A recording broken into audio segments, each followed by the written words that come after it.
Legend of the Great Sage. Chapter 931. Di sarang burung Phoenix, kedua pria itu saling menatap. Mereka berdua dipenuhi dengan kegembiraan. Mengapa suasananya terasa sedikit aneh? Li Qingshan mengusap kepalanya. Jangan melamun. Terimalah kekuatan ini dengan baik. Jangan mati. Feng Xiwu melambaikan tangannya, dan lengan bajunya berkibar. Cabang-cabang pohon wutong yang menyerupai tembaga merah menjulur dari segala arah sarang burung Phoenix, membungkus Li Qingshan lapis demi lapis dan membentuk kepompong. Ayo, aku tidak bisa mati. Li Qingshan memahami rencana Feng Xiwu dan membangunkan dirinya. Pergi, Feng Xiwu berteriak. Akar pohon wutong dewa yang menjulur jauh ke dalam magma menyerap api bumi dengan ganas, mengubahnya menjadi energi spiritual api yang sangat murni. Beberapa dari akar yang lebih tipis tidak mampu menahan nyala api yang dahsyat di bumi dan langsung berubah menjadi abu, tetapi dia tidak lagi mempedulikannya. Setelah 10.000 tahun menunggu, dia akhirnya melihat secercah harapan. Dia tidak lagi mempedulikan hal lain. Dia sudah membayar begitu banyak, jadi apakah masih ada sisa sedikit lagi? Pohon wutong dewa bergetar hebat, dan sosok Feng Xiwu menjadi kabur. Setiap cabang wutong menyala dengan cahaya merah, mengalir ke tubuh Li Qingshan seperti transfusi darah. Ini adalah kekuatan energi spiritual api yang paling murni. Pada saat itu, Li Qingshan merasa seperti akan meledak. Dia tidak merasakan ketakutan apapun, hanya kegembiraan. Hanya akan spiritual dunia seperti pohon wutong dewa yang dapat melakukan hal seperti ini, dan tidak akan ada kesempatan kedua seperti ini. Dia mengedarkan kitab suci Nirvana Phoenix, dan sayap burung Phoenix terbentang hingga batasnya. Mereka luar biasa indah dan mempesona, berkobar-kobar. Kemudian, dia memeluk embrio burung Phoenix dengan kuat di pelukannya, berkomunikasi dengan sepotong kesadaran di dalam embrio tersebut. Memiliki kesadaran diri itu baik, tetapi jika kesadaran ini menolak bantuan Li Qingshan, maka itu akan menjadi hal yang buruk. Tapi untungnya, mungkin itu karena garis keturunan Phoenix-nya. Embrio burung Phoenix segera menerima perasaan jiwanya. Karena pengalamannya berkultivasi ganda dengan Gong Yuan, ditambah dengan fakta bahwa sepotong kesadaran itu murni dan tanpa cacat seperti selembar kertas putih, ia segera mencapai tingkat kompatibilitas terdalam. Saat kitab suci Nirvana Phoenix beredar, kekuatan luar biasa dalam embrio burung Phoenix dengan cepat berkumpul dan memadat. Sedikit kesadaran itu juga berkembang dan tumbuh. Di sisi lain, budidaya Li Qingshan dalam transformasi Phoenix juga terus meningkat. Dalam waktu kurang dari 1 tahun, dia mencapai puncak level ketiga. Dia baru saja akan terus bekerja keras dan menerobos ke level keempat, tapi dia terjebak di sini. Tidak peduli berapa kali dia mencoba, dia tidak dapat menerobos. Sial, aku benar-benar menemui hambatan saat ini. Li Qingshan sedikit mengernyit. Kemacetan bukanlah sesuatu yang bisa dipecahkan hanya dengan mengertakkan gigi. Jika tidak, tidak akan banyak kultivator yang memiliki penyesalan seumur hidup. Begitu dia menemui hambatan, dia akan tercerahkan dalam semalam, atau dia harus meluangkan waktu untuk mengatasinya. Seringkali, keduanya sangat diperlukan. Dalam keadaan seperti itu, bantuan eksternal apapun tidak akan ada gunanya. Kekuatan melonjak yang disalurkan oleh pohon Dewa Wutong tidak bisa dilepaskan kemana-mana. Di sisi lain, sedikit kesadaran di dalam telur Phoenix dengan cepat tumbuh dengan bantuannya dan menempati seluruh telur Phoenix. Baiklah, saya akan melakukan yang terbaik untuk membantu Anda. Mari kita lihat seberapa kuat dirimu. Li Qingshan hanya menyalurkan semua kekuatan pohon Dewa Wutong ke dalam telur Phoenix. Telur Phoenix berubah menjadi matahari kecil yang menyala, begitu cemerlang sehingga orang tidak dapat melihatnya secara langsung. Kekuatan luar biasa yang dimiliki telur Phoenix bahkan mulai melebihi kekuatan komandan Daemon biasa. Itu berkembang menuju Daemon Monarchs. Bahkan Li Qingshan tidak dapat membayangkan, monster, macam apa yang akan dia tetaskan. Apakah itu akan menjadi Raja Daemon saat ia dilahirkan? Tidak mungkin berlebihan, bukan? Waktu berlalu. Di dalam telur Phoenix, cairan kental yang terbentuk dari energi spiritual murni mulai terbentuk sedikit demi sedikit. Kekuatan hidup yang luar biasa berubah menjadi bentuk kehidupan sejati, seekor burung Phoenix yang abadi. Mungkin sudah menunggu terlalu lama. Sedikit kesadaran itu sangat ingin keluar dari telur sejak telur itu terbentuk. Dalam waktu kurang dari 3 tahun, bentuk embrio muncul. Sedikit kesadaran telah menyatu sepenuhnya dengan tubuh, berubah menjadi keinginan sejati. Meskipun Li Qingshan senang, dia merasa agak menyesal. Pada saat ini, sesuatu terjadi pada embrio burung Phoenix. Dalam keadaan linglung, Li Qingshan melihat seekor burung Phoenix yang sangat megah menjulang di langit. Selain saudara sapi, itu adalah bentuk kehidupan paling kuat yang pernah dilihatnya. Itu sangat mulia sehingga bisa mengabaikan seluruh dunia. Burung Phoenix mengeluarkan teriakan nyaring yang bergema di benaknya, seolah-olah burung itu memberitahunya sesuatu. Tidak, itu memberitahu cewek Phoenix yang belum lahir. Tiba-tiba, ribuan informasi muncul di benaknya, berubah menjadi miliaran gambar. Setiap informasi dan gambar mengandung kebenaran dunia. Kata-kata tersebut sangat berkesinambungan, tetapi sulit untuk menjelaskan dengan jelas apa maksudnya. Itu seperti mimpi, jelas dan nyata, namun samar dan tidak jelas. Setelah terbangun dari mimpi, semuanya menjadi sia-sia. Li Qingshan tiba-tiba mengerti. Ini adalah warisan burung Phoenix. Jika seseorang tumbuh di alam liar, tanpa bimbingan orang tua atau guru, mereka tidak akan lebih kuat dari monyet. Kemampuan mereka untuk bertahan hidup bahkan mungkin kalah dengan monyet. Namun, binatang dewa seperti burung Phoenix berbeda. Itu seperti orang bijak legendaris yang terlahir dengan pengetahuan. Meskipun ia jauh dari orang tuanya sebelum ia dilahirkan, terdapat warisan alami dalam garis keturunannya. Saat ia terbangun dari kekacauan, ia akan mencerahkannya, memungkinkannya memahami dari mana asalnya dan kemana tujuannya. Ia tidak akan tersesat atau melupakan siapa orang itu. Warisan burung Phoenix, ini bukanlah imbuhan kebijaksanaan. Sebaliknya, itu lebih seperti buah kebijaksanaan, Raja Pohon Beringin, tapi bahkan lebih menakjubkan. Meskipun mencerahkan, hal itu tidak mempengaruhi kemandirian keinginan burung Phoenix muda. Itulah mengapa ini terasa seperti mimpi bagi Li Qingshan. Mimpi sebenarnya tidak kosong. Sebaliknya, mereka berasal dari alam bawah sadar yang lebih dalam dari lautan kesadaran. Mereka jauh lebih luas dan mendalam daripada kesadaran permukaan. Hal ini menyebabkan burung Phoenix muda terlahir dengan kecerdasan yang sangat tinggi. Ditambah dengan kekuatan alaminya, ia dapat bertahan hidup dengan sendirinya. Saat Li Qingshan menetaskan embrio burung Phoenix, dia juga berbagi mimpi tentang burung Phoenix yang telah diwariskan selama berabad-abad. Samar-samar, dia tampak sedang berpikir, seolah dia telah mendapatkan sesuatu, dan seperti dia telah kehilangan sesuatu. Selama ini, kitab suci Nirvana Phoenix adalah metode penanaman paling sulit yang pernah dia praktikkan. Bahkan dengan bantuan penuh Feng Xiwu, dia masih merasa sangat lesu. Pada akhirnya, dia mencapai kemacetan, bahkan tidak mampu mengambil satu langkah pun ke depan. Dalam kata-kata Feng Xiwu, dia hanya mewarisi garis keturunan burung Phoenix, tetapi dia belum memahami hati burung Phoenix. Namun, bahkan mungkin Feng Xiwu tidak tahu apa itu hati burung Phoenix. Tetapi pada saat ini, Li Qingshan merasa telah memahaminya, tetapi dia tidak dapat menggambarkannya dengan kata-kata yang spesifik. Hati burung Phoenix tidak pernah mati karena nirvana. Li Qingshan bergumam dalam hati. Kemacetan itu hilang seolah-olah tidak pernah ada sejak awal. Dia telah menembus lapisan keempat kitab suci Nirvana Phoenix. Bahkan sebelum dia sempat merayakannya, gemuruh guntur melewati lapisan dunia dan menggelegar di telinganya. Chapter 932. Segera setelah ia menyelesaikan pendidikan pralahir dan mengembangkan kecerdasan dalam kesadarannya, kesengsaraan surgawi pertama segera turun. Bahkan Li Qingshan pun terkejut. Setelah itu, dia tersenyum. Bagaimanapun, itu benar-benar burung Phoenix surgawi. Ia belum lahir, namun ia sudah bisa meremehkan rekan-rekannya. Mau tak mau dia mengantisipasi kemunculannya ketika ia keluar dari telur dan menari menembus awan. Apa yang harus kita lakukan? Apa yang harus kita lakukan? Feng Xiwu mondar-mandir dengan panik. Apa yang salah dengan itu? Li Qingshan meletakkan embrio burung Phoenix dan mundur ke kejauhan. Kesengsaraan surgawi adalah ujian dari surga. Tidak ada yang bisa menggantikannya. Jika dia terlalu dekat, itu malah akan mempengaruhi kesengsaraan burung Phoenix muda. Seharusnya tidak ada masalah, kan? Dia agak khawatir. Setelah bertahun-tahun inkubasi, dia telah mengembangkan perasaan terhadap burung Phoenix kecil yang belum lahir. Bagaimanapun, dia telah berusaha keras. Itu hanya sebutir telur. Jika gagal dalam kesengsaraan, Feng Xiwu membelalakan matanya dan menatap embrio burung Phoenix di dekatnya. Sepotong ketakutan memenuhi matanya, takut dia akan melihat telurnya pecah dan burung Phoenix mati. Dengan gemuruh, kilat menyambar, menerangi sarang burung Phoenix. Sambaran petir kesengsaraan yang pertama menyambar embrio burung Phoenix. Listrik menjalar ke jaring, menutupinya dengan rapat. Embrio burung Phoenix juga bersinar terang. Pola yang rumit dan indah tampak mengalir. Melalui cangkang telur yang tipis, bentuk dasar burung Phoenix terlihat samar-samar. Ia menentang kesengsaraan surgawi hampir secara naluriah. Feng Xiwu gemetar, seolah-olah dialah yang tersambar petir. Li Qingshan menepuk pundaknya dengan geli. Kesengsaraan selalu berbahaya. Hal yang sama terjadi pada semua orang. Melihat bagaimana ekspresi Feng Xiwu menjadi semakin buruk, dia membujuk, jangan khawatir. Ini hanya satu kesengsaraan surgawi. Ini sangat lemah. Tidak akan ada masalah dengan kekuatan yang telah Anda salurkan ke dalamnya.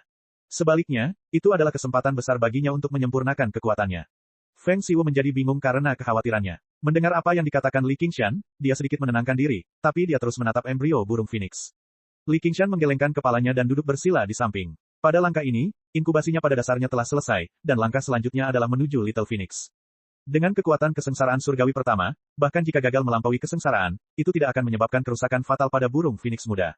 Itu hanya akan menghabiskan banyak energi, dan itu bukanlah hal yang buruk. Itu hanya akan merusak rencana, burung Phoenix muda terkuat dalam sejarah, jadi suasana hatinya relatif santai. Mendengarkan gemuruh guntur, Zhang Xuan menenangkan pikirannya dan merasakan energi baru di tubuhnya. Setelah melewati tahap keempat alam Phoenix, jiwa dan tubuhnya memancarkan aura vitalitas. Sayap burung Phoenix di punggungnya terentang lebih indah lagi. Seluruh temperamennya juga mengalami perubahan yang ajaib. Aura jahatnya berkurang, dan auranya lebih mulia. Ini bukan hanya karena peningkatan budidayanya, tetapi juga karena dia telah menerima warisan Phoenix. Namun, dia tidak seperti Little Phoenix, yang hanya berupa selembar kertas putih bersih. Kepribadiannya terlalu kuat. Keras kepala iblis kerbau dan hasutan perang dari iblis harimau tertanam jauh di dalam tulangnya. Akibatnya, pengaruh warisan Phoenix pada dirinya tidak mampu mencapai efek, membuka lembaran baru, yang diharapkan Feng Xiwu. Awalnya, masing-masing dari 4 transformasi iblis dan dewa, sapi, harimau, burung Phoenix, dan kura-kura, memiliki roh yang sangat kuat. Tidak peduli semangat apa yang diwarisinya, hal itu akan mengakibatkan perubahan drastis pada kepribadiannya. Namun, ketika mereka saling terkait, mereka malah saling meniadakan, menciptakan keseimbangan yang menakjubkan. Pada akhirnya, itu hanya menjadi satu sisi dari kepribadiannya. Dia tidak kehilangan hati aslinya. Li Qingshan bersandar pada tangannya dan menutup matanya, membayangkan burung Phoenix yang menari di lautan kesadarannya. Gemuruh guntur di dunia luar perlahan-lahan semakin menjauh. Kultivasi dan kekuatannya telah mencapai ketinggian yang belum pernah terjadi sebelumnya. Dia dapat dengan jelas merasakan bahwa dia hanya selangkah lagi dari kesengsaraan surgawi ketiga, alam Raja Daemon. Tidak, jaraknya hanya setengah langkah. Dia hanya perlu menyeimbangkan api dan air selangkah lebih maju, dan dia akan menjadi Raja Daemon. Sejak saat itu, dia akan bisa bergerak tanpa hambatan. Dulu, ia berkesempatan untuk langsung menjadi Raja Daemon, yaitu langsung mendorong metode penindasan laut penyu roh ke lapisan kelima. Namun, hal itu tidak hanya akan mempengaruhi budidayanya di masa depan, tetapi fondasinya juga tidak akan sekokoh sekarang. Bahkan jika dia menjadi Raja Daemon, dia hanya akan menjadi sedikit lebih kuat dari Raja Daemon biasa. Saat ini, dia belum menjalani kesengsaraan surgawi ketiga, namun dia sudah memiliki keyakinan yang sama. Begitu dia berhasil menjalani kesengsaraan dan memperoleh 4 kemampuan baru, dia penasaran dengan kekuatan seperti apa yang akan dia miliki. Setelah 10 tahun berkultivasi dengan susah payah, sudah waktunya bagi saya untuk pindah. Ketika sambaran petir kesengsaraan terakhir menghilang, Feng Xiu menghela nafas lega dan tersenyum lega. Apa yang kubilang, itu hanya satu kesengsaraan surgawi. Pasti akan. Bahkan sebelum Li Qingshan bisa menyelesaikannya, dia disela oleh retakan tajam. Wajah Feng Xiu menegang. Li Qingshan mengikuti pandangannya dan melihat retakan kecil muncul di atas telur burung phoenix.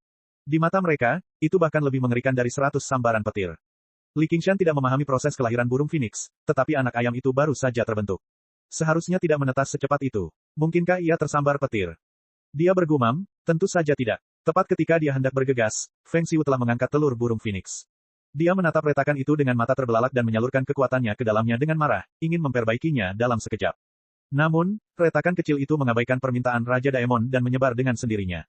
Retakan yang meluas menghasilkan seberkas cahaya yang cemerlang. Retakan itu menyebar semakin cepat. Pada saat itu menutupi seluruh telur burung phoenix, apa yang akan muncul di hadapan mereka mungkin tidak akan menetas, melainkan hancur. Sedangkan untuk bayi prematur, apalagi menjadi yang terkuat dalam sejarah, bahkan mungkin tidak akan mampu mempertahankan hidupnya. Li Qingshan, raungan Feng Xiu terdengar melalui sarang burung phoenix. Diam, berikan padaku. Li Qingshan mengambil telur burung phoenix dan mengedarkan kitab suci Nirvana Phoenix dalam upaya untuk memperbaiki retakan tersebut, tetapi dia tidak percaya diri sama sekali. Setelah mengerami telur tersebut selama beberapa tahun, dia tahu betul bahwa telur burung phoenix adalah entitas yang sempurna. Itu pada dasarnya adalah dunia tersendiri di dalamnya. Saat ini, yang hancur bukanlah cangkang telurnya, tapi miniatur dunianya. Kitab suci Nirvana milik Phoenix saja tidak ada gunanya. Spirit Turtle menekan lautan, menekannya. Sosok kura-kura roh muncul di atas kepala Li Qingshan, bersinar dengan cahaya damai dan dengan kuat menekan cahaya dari celah tersebut. Pada akhirnya, ia menyelimuti seluruh telur burung Phoenix, membentuk kepompong biru. Saat ini, retakan tersebut pada dasarnya telah menutupi seluruh cangkang telur, merobek pola yang indah dan rumit. Kondisinya sangat tidak stabil. Bagaimana ini bisa terjadi? Feng Xiu mencengkeram bagian depan pakaian Li Qingshan. Tenang, Li Qingshan meliriknya dan mendesah dalam hati. Pada akhirnya, dia masih meremehkan kekuatan destruktif dari kesengsaraan surgawi. Dari segi kekuatan saja, telur burung Phoenix bahkan lebih kuat daripada saat dia menjalani kesengsaraan surgawi kedua dan menjadi komandan Daemon. Namun, ia sama sekali tidak secerdas itu. Ia masih belum tahu bagaimana menggunakan kekuatannya dengan benar. Pada dasarnya ia menggunakan ujung paling ujung untuk menahan serangan itu, itulah sebabnya berakhir seperti ini. Semua makhluk hidup harus melalui proses menjadi lebih kuat. Benar saja, hal itu bukan tanpa alasan. Mencabut bibit untuk membantunya tumbuh bukanlah hal yang menyenangkan.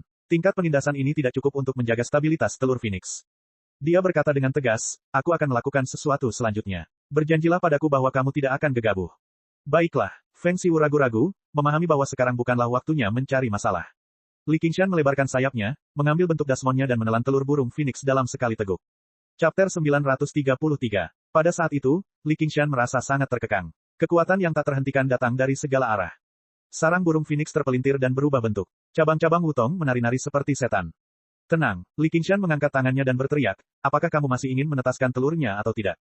Hanya dengan itu Feng Xiu perlahan-lahan menjadi tenang. Apa yang sedang kamu coba lakukan? Jelas menetaskan telurnya. Saat ini, telur itu dalam bahaya pecah dan meledak kapan saja, jadi aku harus menekannya. Hanya ketika telur itu berada di dalam tubuhku, aku akan memiliki peluang terbaik. Jangan terlalu impulsif sepanjang waktu. Ini semua idemu. Sebaiknya kamu berhasil. Kalau tidak, aku tidak akan melepaskanmu. Jangan khawatir. Akan ada hasilnya segera. Li Qingshan sama sekali tidak terpengaruh oleh ancaman Feng Xiu. Dia berbaring dengan tangannya sebagai bantal. Tubuh kolosalnya seperti gunung hitam kecil saat suaranya yang menggelegar bergema di sekeliling. Dia secara alami mengeluarkan kehadiran yang kuat, sesuatu yang tidak dia miliki dalam wujud manusianya.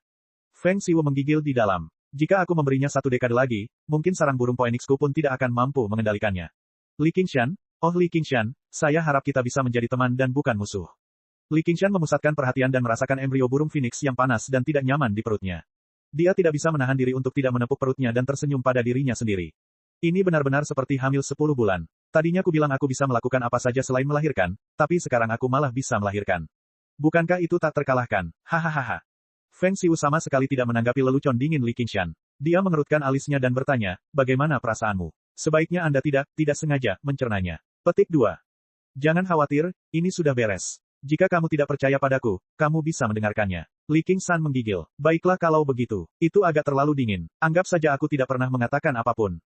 Namun, di bawah cahaya ilahi penyuruh, retakan pada embrio burung phoenix tetap ada, tetapi tidak meluas. Ini stabil sekali lagi. Burung phoenix muda di dalamnya perlahan tumbuh, perlahan terisi bulu. Li Qingshan telah berkultivasi selama 1 dekade, maju dengan gagah berani tanpa henti. Dia juga merasa agak lelah saat ini, jadi dia merentangkan anggota tubuhnya dan tertidur. Beraninya kamu tidur. Feng Xiu menggelengkan kepalanya. Dia juga bisa merasakan bahwa saat dia tidur, kehadirannya menjadi semakin jauh dan berlarut-larut. Pikirannya seakan tenggelam ke dalam lautan kesadarannya, menjadi sangat tenang. Embrio burung phoenix di perutnya telah terpengaruh, tidak lagi dalam bahaya hancur. Li Qingshan tidak tidur selama bertahun-tahun. Dengan peningkatan kultivasinya yang terus-menerus, dia tidak perlu lagi bergantung pada tidur untuk memulihkan semangatnya seperti manusia. Tentu saja, semakin mustahil baginya untuk bermimpi. Seperti kata pepatah, yang tertinggi tidak punya mimpi. Mimpi datang dari pikiran seseorang. Kultivator memiliki pikiran yang damai, sehingga mereka tidak akan bermimpi bahkan ketika mereka tidur. Namun, ketika dia berada dalam kondisi jahat ini, kekuatannya tidak hanya mendapatkan relaksasi total, bahkan pikirannya juga ikut rileks, dan dia secara tidak sengaja mengaktifkan jimat ilahi ciptaan besar yang praktis dia lupakan.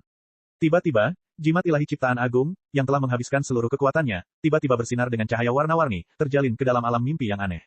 Kehidupan masa lalunya, kehidupannya sekarang, lembu, harimau, kura-kura, burung phoenix, dan berbagai urusan duniawi semuanya ada di sana. Tiba-tiba, suatu hari dia terbangun dari mimpinya dan merasakan gelombang kuat di perutnya. Embrio burung phoenix bergetar hebat, dan cahaya yang ditekan oleh penyuruh dilepaskan dari setiap retakan. Feng Xiu merasakan sesuatu dan muncul, berdiri di atas hidung Li Qingshan yang menjulang tinggi. Dia bertanya dengan tergesa-gesa, bagaimana kabarnya? Li Qingshan memindainya dengan indera jiwanya. Burung phoenix muda memiliki semua bulu, paruh, dan cakar. Itu telah benar-benar terbentuk, terbang di dalam embrio burung phoenix dalam upaya untuk keluar. Kerja keras selama lebih dari 1 dekade akhirnya membuahkan hasil. Dia tidak bisa menahan kegembiraannya. Aku memahaminya. Bahkan sebelum dia selesai berbicara, perutnya bergemuruh seperti guntur. Perutnya langsung membengkak, dan dia merasakan gelombang panas. Telur phoenix tiba-tiba pecah, dan bola api yang mengalir terbang keluar. Ukurannya hanya beberapa kaki, tapi memancarkan aura mulia yang tak tertandingi. Itu justru burung dewa legendaris. Mata Phoenix-nya terbuka lebar, dan dipenuhi dengan kecerdasan dan spiritualitas saat mencari jalan keluar dari gua ini. Li Qingshan membuka mulutnya yang besar seperti gua dan berseru, keluar. Burung phoenix kecil itu menjerit nyaring dan membentangkan sayapnya yang indah, melewati gua yang panjang. Setitik cahaya muncul di hadapannya. Cahaya itu meluas dengan cepat, terbang melewati 2 baris gigi tajam berwarna putih bersih. Akhirnya, ia melihat dunia luar. Sebuah pemikiran menakjubkan muncul dalam pikirannya yang muda namun cerdas. Masih ada lapisan, cangkang telur, di luar telur, lalu seperti apa di balik kulit telur terluar itu? Feng Xiu merentangkan tangannya, menyambut kelahiran burung phoenix kecil. Wajahnya diliputi kegembiraan, begitu gembira hingga dia hampir bersorak terbahak-bahak. Burung phoenix kecil itu mengangguk lembut ke arah Feng Xiu dan menjerit lagi. Itu melampaui semua suara lainnya, melewati sarang burung phoenix dengan jelas. Bahkan pohon wutong dewa pun bergoyang dan bersinar.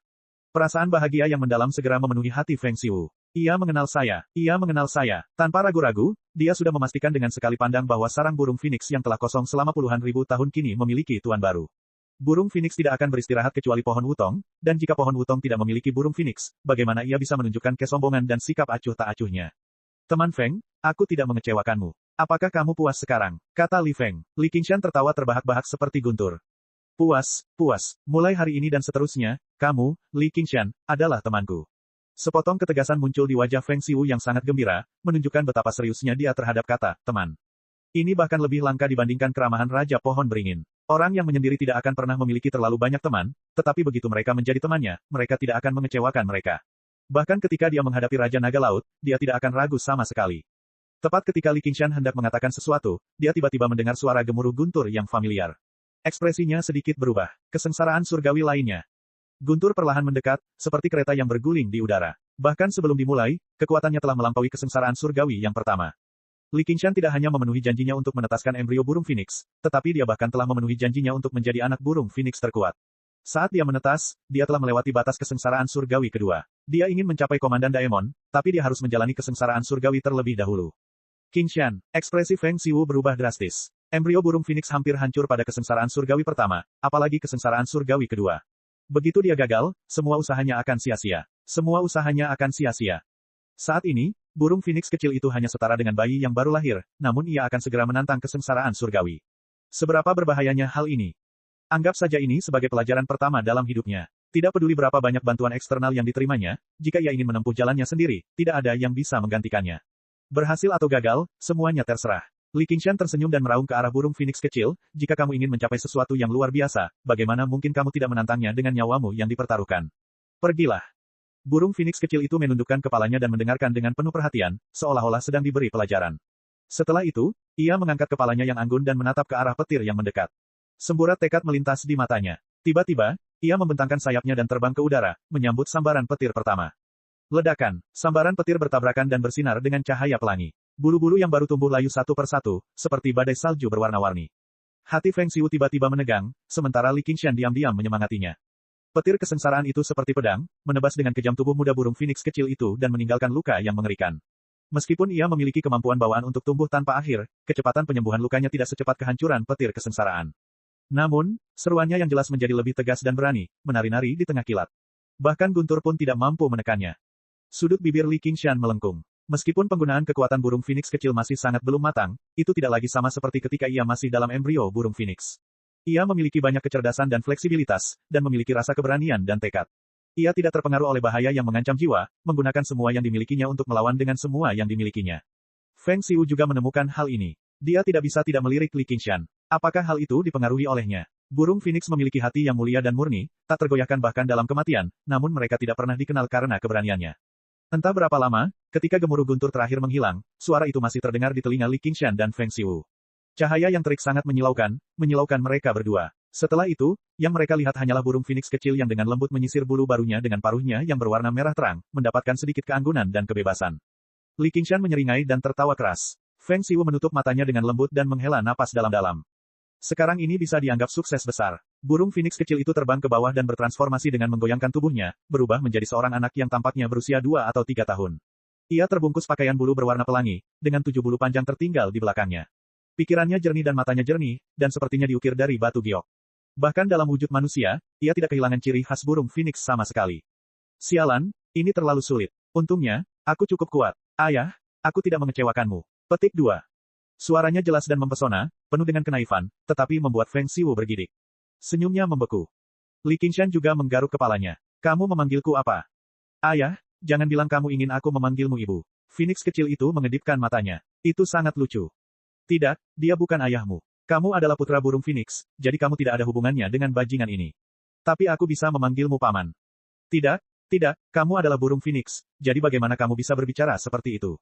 Feng Xiu dilanda kekacauan. Ini jauh berbeda dari yang dia bayangkan.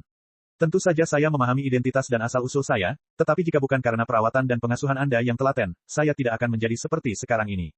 Dahulu burung merak menelan sang Buddha, dan sang Buddha muncul dari punggung burung merak, juga mengambil burung merak sebagai induknya, apalagi kebaikan yang telah Anda tunjukkan kepada saya.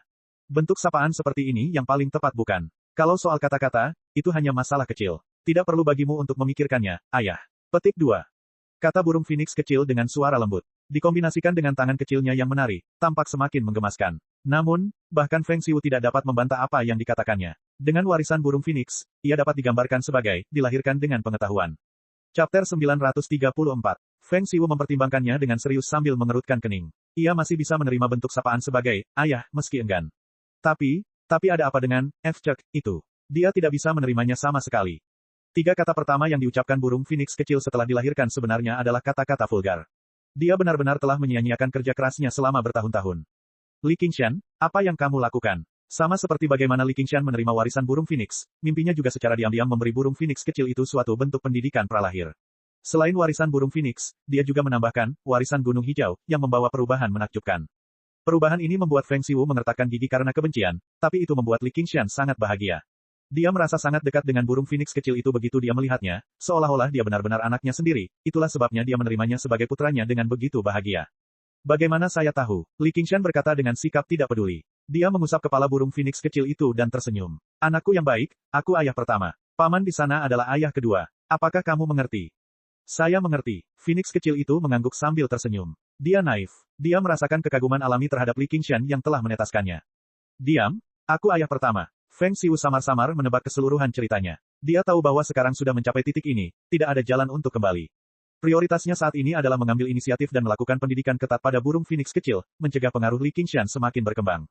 Alhasil, ia bertekad mendapatkan gelar ayah pertama. Li Qingshan menyipitkan matanya, dan ada kilatan cahaya. Dia tidak suka menjadi ayah kedua. Feng Xiu tersenyum jijik dan sudah mengulurkan tangannya ke arah burung phoenix kecil itu. Dia berkata dengan lembut, "Ayo, sayang, datanglah ke ayah dulu." "Tentu," kata si burung phoenix kecil. Li Qingshan tersenyum. "Jangan dengarkan omong kosong ayah keduamu. Bukankah kamu sudah bersama ayah pertama?" Dia melihat sekeliling dan bertemu dengan tatapan Feng Xiu. Percikan terbang.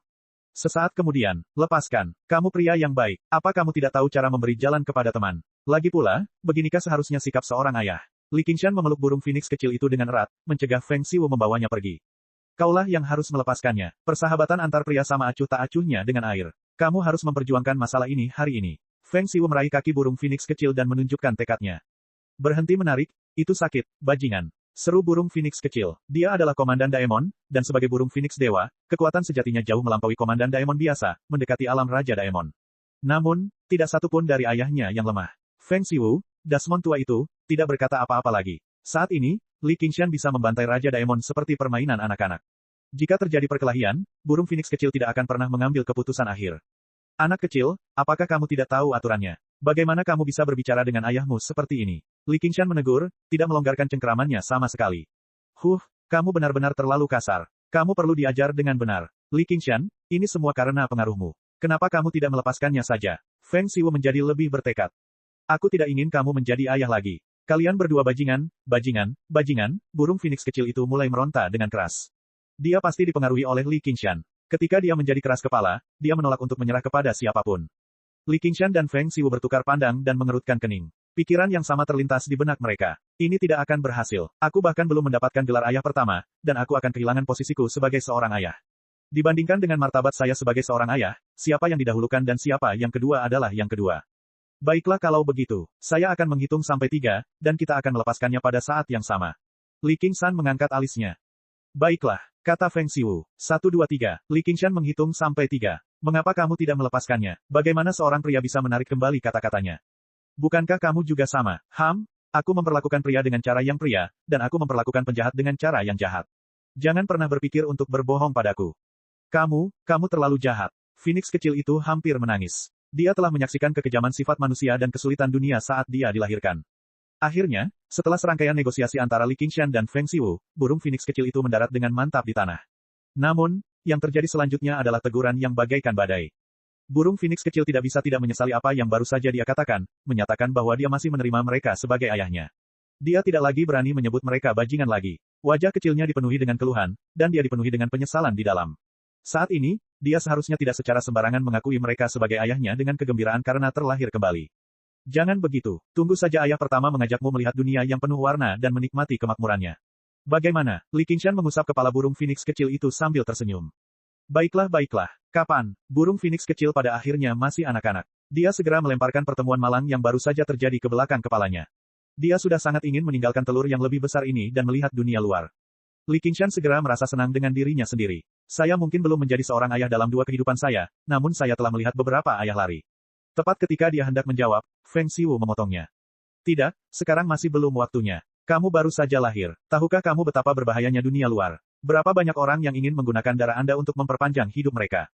Anda masih memiliki banyak hal untuk dipelajari. Petik 2. Wajah burung phoenix kecil itu segera terkulai, menatap Li Qingshan meminta bantuan. Li Qingshan berkata, apakah menurutmu aku akan membiarkan siapapun menyakitinya jika aku ada di sini? Belum lagi, dia bukan cewek yang takut diinjak kemanapun dia pergi. Dulu ketika aku pertama kali keluar, siapa yang tahu betapa buruknya aku dibandingkan dengannya saat ini, tapi bukankah aku masih bisa bertahan sampai sekarang? Feng Xiu sepenuhnya mengabaikan Li Qingshan. Dia berkata kepada burung phoenix kecil, jaga dia. Jika aku tidak setuju, bahkan dia tidak akan bisa pergi. Mendesah, apakah Anda mencoba menggunakan kekerasan? Li Qingshan berkata dengan marah. Terus, tatapan mereka berbenturan sekali lagi. Sarang burung phoenix yang ditenun dari pohon wutong dewa berubah menjadi kekuatan penahan yang luar biasa. Di wilayah luar angkasa ini, Feng Xiu adalah masternya. Namun, Li Qingshan mengambil satu langkah ke depan dan mengeluarkan aura kekerasan. Bahkan Feng Xiu tidak dapat segera menekannya. Lebih dari 1 dekade budidaya yang sulit bukanlah hal yang patut dicemooh. Karakteristik utama dari 9 transformasi iblis dan ilahi adalah bahwa hal itu menjadi semakin sulit seiring kemajuannya, namun juga menjadi semakin kuat seiring kemajuannya. Setelah menerobos dari lapisan ketiga ke lapisan keempat transformasi Phoenix, serta menyelaraskan api dan air selangkah lebih maju, kekuatannya saat ini bahkan lebih besar daripada saat dia pertama kali memasuki sarang burung Phoenix. Pada saat ini, sesosok tubuh tiba di bawah pohon Wutong Dewa dan memasuki sarang burung Phoenix. Pakaiannya sangat sederhana, tapi tidak bisa menyembunyikan kecantikannya sama sekali. Wajahnya tanpa ekspresi, tapi matanya yang jernih memancarkan aura misterius yang tak terlukiskan. N kecil telah kembali. Sesampainya di sarang burung Phoenix, dia melihat bagaimana Feng Xiu dan Li Qingshan saat ini sedang terhunus belati, saling menatap. Dia sedikit terkejut. Menurut perhitungannya, kemungkinan perpecahan mereka sangat kecil, kecuali jika terjadi konflik yang tidak dapat didamaikan, seperti hancurnya embrio burung Phoenix. Namun, anak asing itu jelas adalah burung Phoenix kecil yang baru lahir. Ini seharusnya cukup untuk membuat mereka berteman. Ketika dia memahami keseluruhan ceritanya, mau tak mau dia menjadi bingung bagaimana harus bereaksi. Akibatnya, dia mengajukan pertanyaan. Dia menunjuk ke arah burung Phoenix kecil dan bertanya, siapa namanya? Ini, baru kemudian Li Qingshan dan Feng Xiu tiba-tiba teringat akan hal ini. Bukankah memberi nama pada anak adalah sesuatu yang harus dipertimbangkan terlebih dahulu oleh seorang ayah? Feng Xiu menyadari, ya, N kecil, kaulah yang paling bijaksana. Aku hampir jadi pusing karena kemarahan bajingan ini, orang bodoh, tidak kompeten, dan tidak kompeten. Baiklah, aku serahkan nama itu padamu. Li Qingshan tidak keberatan. Jadi, kamu memang punya kesadaran diri. Feng Xiu sangat terkejut. Dia hanya perlu mengikuti nama keluargaku, Li. Li Qingshan tersenyum. Itu tidak bisa ditoleransi. Alhasil, konflik lama diselesaikan dengan konflik baru. N kecil menggelengkan kepalanya dan berjalan ke arah burung Phoenix kecil. Dia merasa ada kebutuhan untuk mengamati, putra, yang telah ditetaskan Li Qingshan ini. Burung Phoenix kecil mundur selangkah karena ketakutan. Tak satu pun dari warisan mental yang diterimanya memberinya sifat pengecut. Bahkan ketika dihadapkan dengan kesengsaraan petir, dia bisa menghadapinya tanpa rasa takut.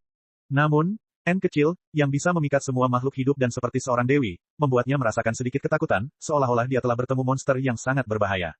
Burung Phoenix adalah burung dewa yang memiliki kehidupan abadi, namun sumpah dari jalan tulang putih dan keindahan luar biasa adalah untuk menghancurkan semua kehidupan. Itu bukan lagi haus darah, tapi pemusnahan.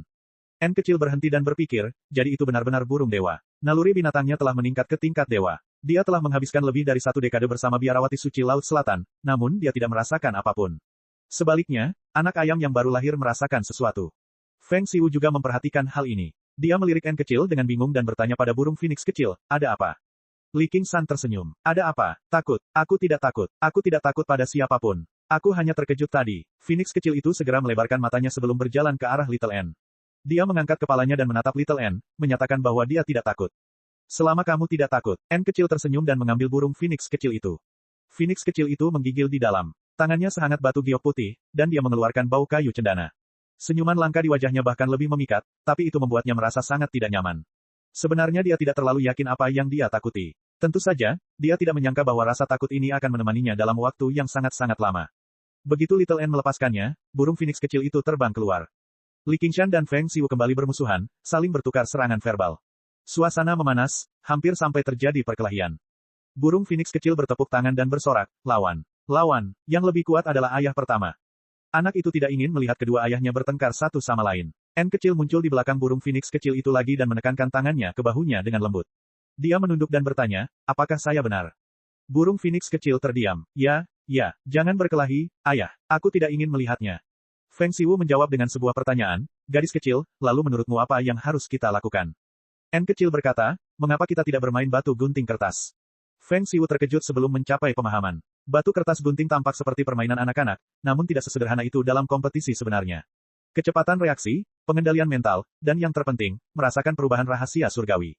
Itu ide yang bagus. Bagaimana menurutmu? Feng Xiu bertanya pada Li Qingshan. Dia secara pribadi percaya bahwa dia adalah alam kultivasi utama dan beberapa alam kecil lebih tinggi dari Li Qingshan, jadi dia memiliki keunggulan absolut dalam hal rahasia surgawi. Kemenangan dijamin. Saya jelas tidak keberatan dengan gagasan Little N. Li Qingshan tersenyum. Aku hanya takut kamu akan menarik kembali kata-katamu setelah kamu kalah. Chapter 935. B. Bagaimana ini mungkin? Feng Xiu menatap tangan kanannya dengan bingung. Dia mengangkat jari telunjuk dan tengahnya membentuk gunting. Di sisi lain, Li Qingshan mengepalkan tinjunya. Itu jelas sebuah batu yang saat ini tersenyum dengan cemerlang. Feng Xiu awalnya memiliki keyakinan mutlak pada rahasia surgawinya, tetapi pada saat mereka bentrok tadi, dia merasa semua rahasia surgawi telah dilindungi darinya. Dia tidak tahu lagi apa yang ingin dilakukan Li Qingshan. Pikirannya menjadi sedikit bingung, dan Li Qingshan memanfaatkan kesempatan itu, membuat penilaian berdasarkan gerakan tangannya. Dalam sepersekian detik, hasilnya sudah ditentukan. Apa yang tidak mungkin? Kerugian tetaplah kerugian. Terima atau tidak? Li Qingshan melambaikan batu miliknya pada Little N sebelum menyeringai pada burung Phoenix kecil itu. Anakku yang baik, sebaiknya kamu ikuti nama keluarga ayahmu yang pertama, Li. Perkasa menjadi ayah pertama, burung phoenix kecil itu mengacungkannya. Qin Shan, kenapa kita tidak keluar dari 3 pertandingan dan menang 2?